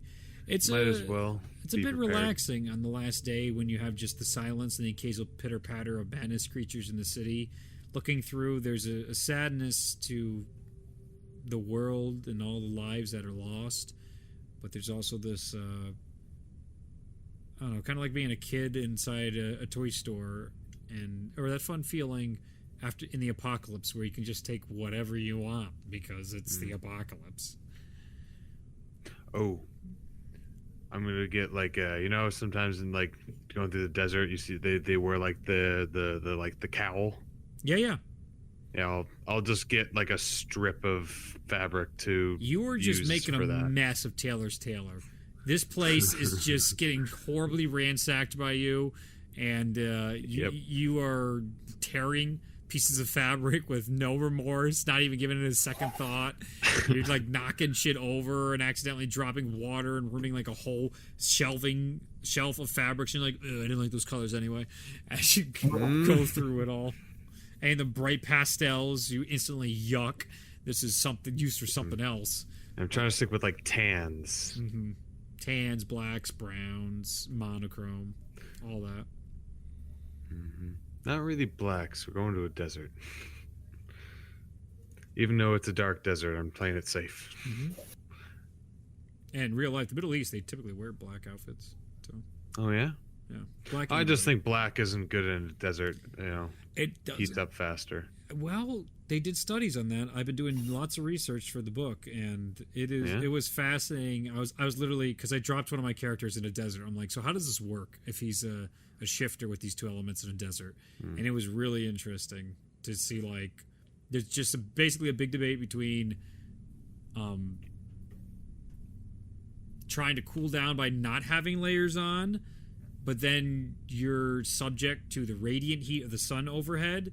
And in the desert, because there's no cloud cover or anything, you're much more likely to suffer from the radiant heat. That's the difference between inside the jungle. No. You normally have shorts and t-shirts inside a jungle because you have the trees shading you. Oh, when you see the desert in the movies, they're always wearing long sleeves. But it's usually that it's usually gotta be billowy loose. and Yeah. it's loose and billowy for airflow. Mhm. But they are always covered up. But lighter tans and whatnot. Absolutely. So you're able to do that within days, spending your time. The pot continues to change. There's always a section of the cauldron that has the pork shoulders. But man, oh man, there is just every day something new seems to be inside here. But one was just a whole row of Rotation, orange- yes. orange mush, and you're just like, what is this? And then you put it in your mouth, and it was the most delicious potato you've ever had in your life.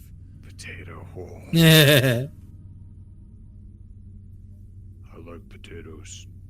They're good. Eli was like, those are actually a variant. They're called sweet potatoes, and there's also sweet white potatoes as well, but those are the ones that grow on the ground. And he just keeps talking to you, Miles, now, as you just keep sticking your hand in and just keep eating as his mouth keeps going. I can't hear him anymore. Nope. Nope. Music is like slowly, elevator music slowly turning on in Miles' mind. Okay, I think I'm going to call a game here for tonight if you guys have nothing. Yeah. When Justin comes back, we will start our next big journeys and big crawls and toward the end of the game. Oh boy.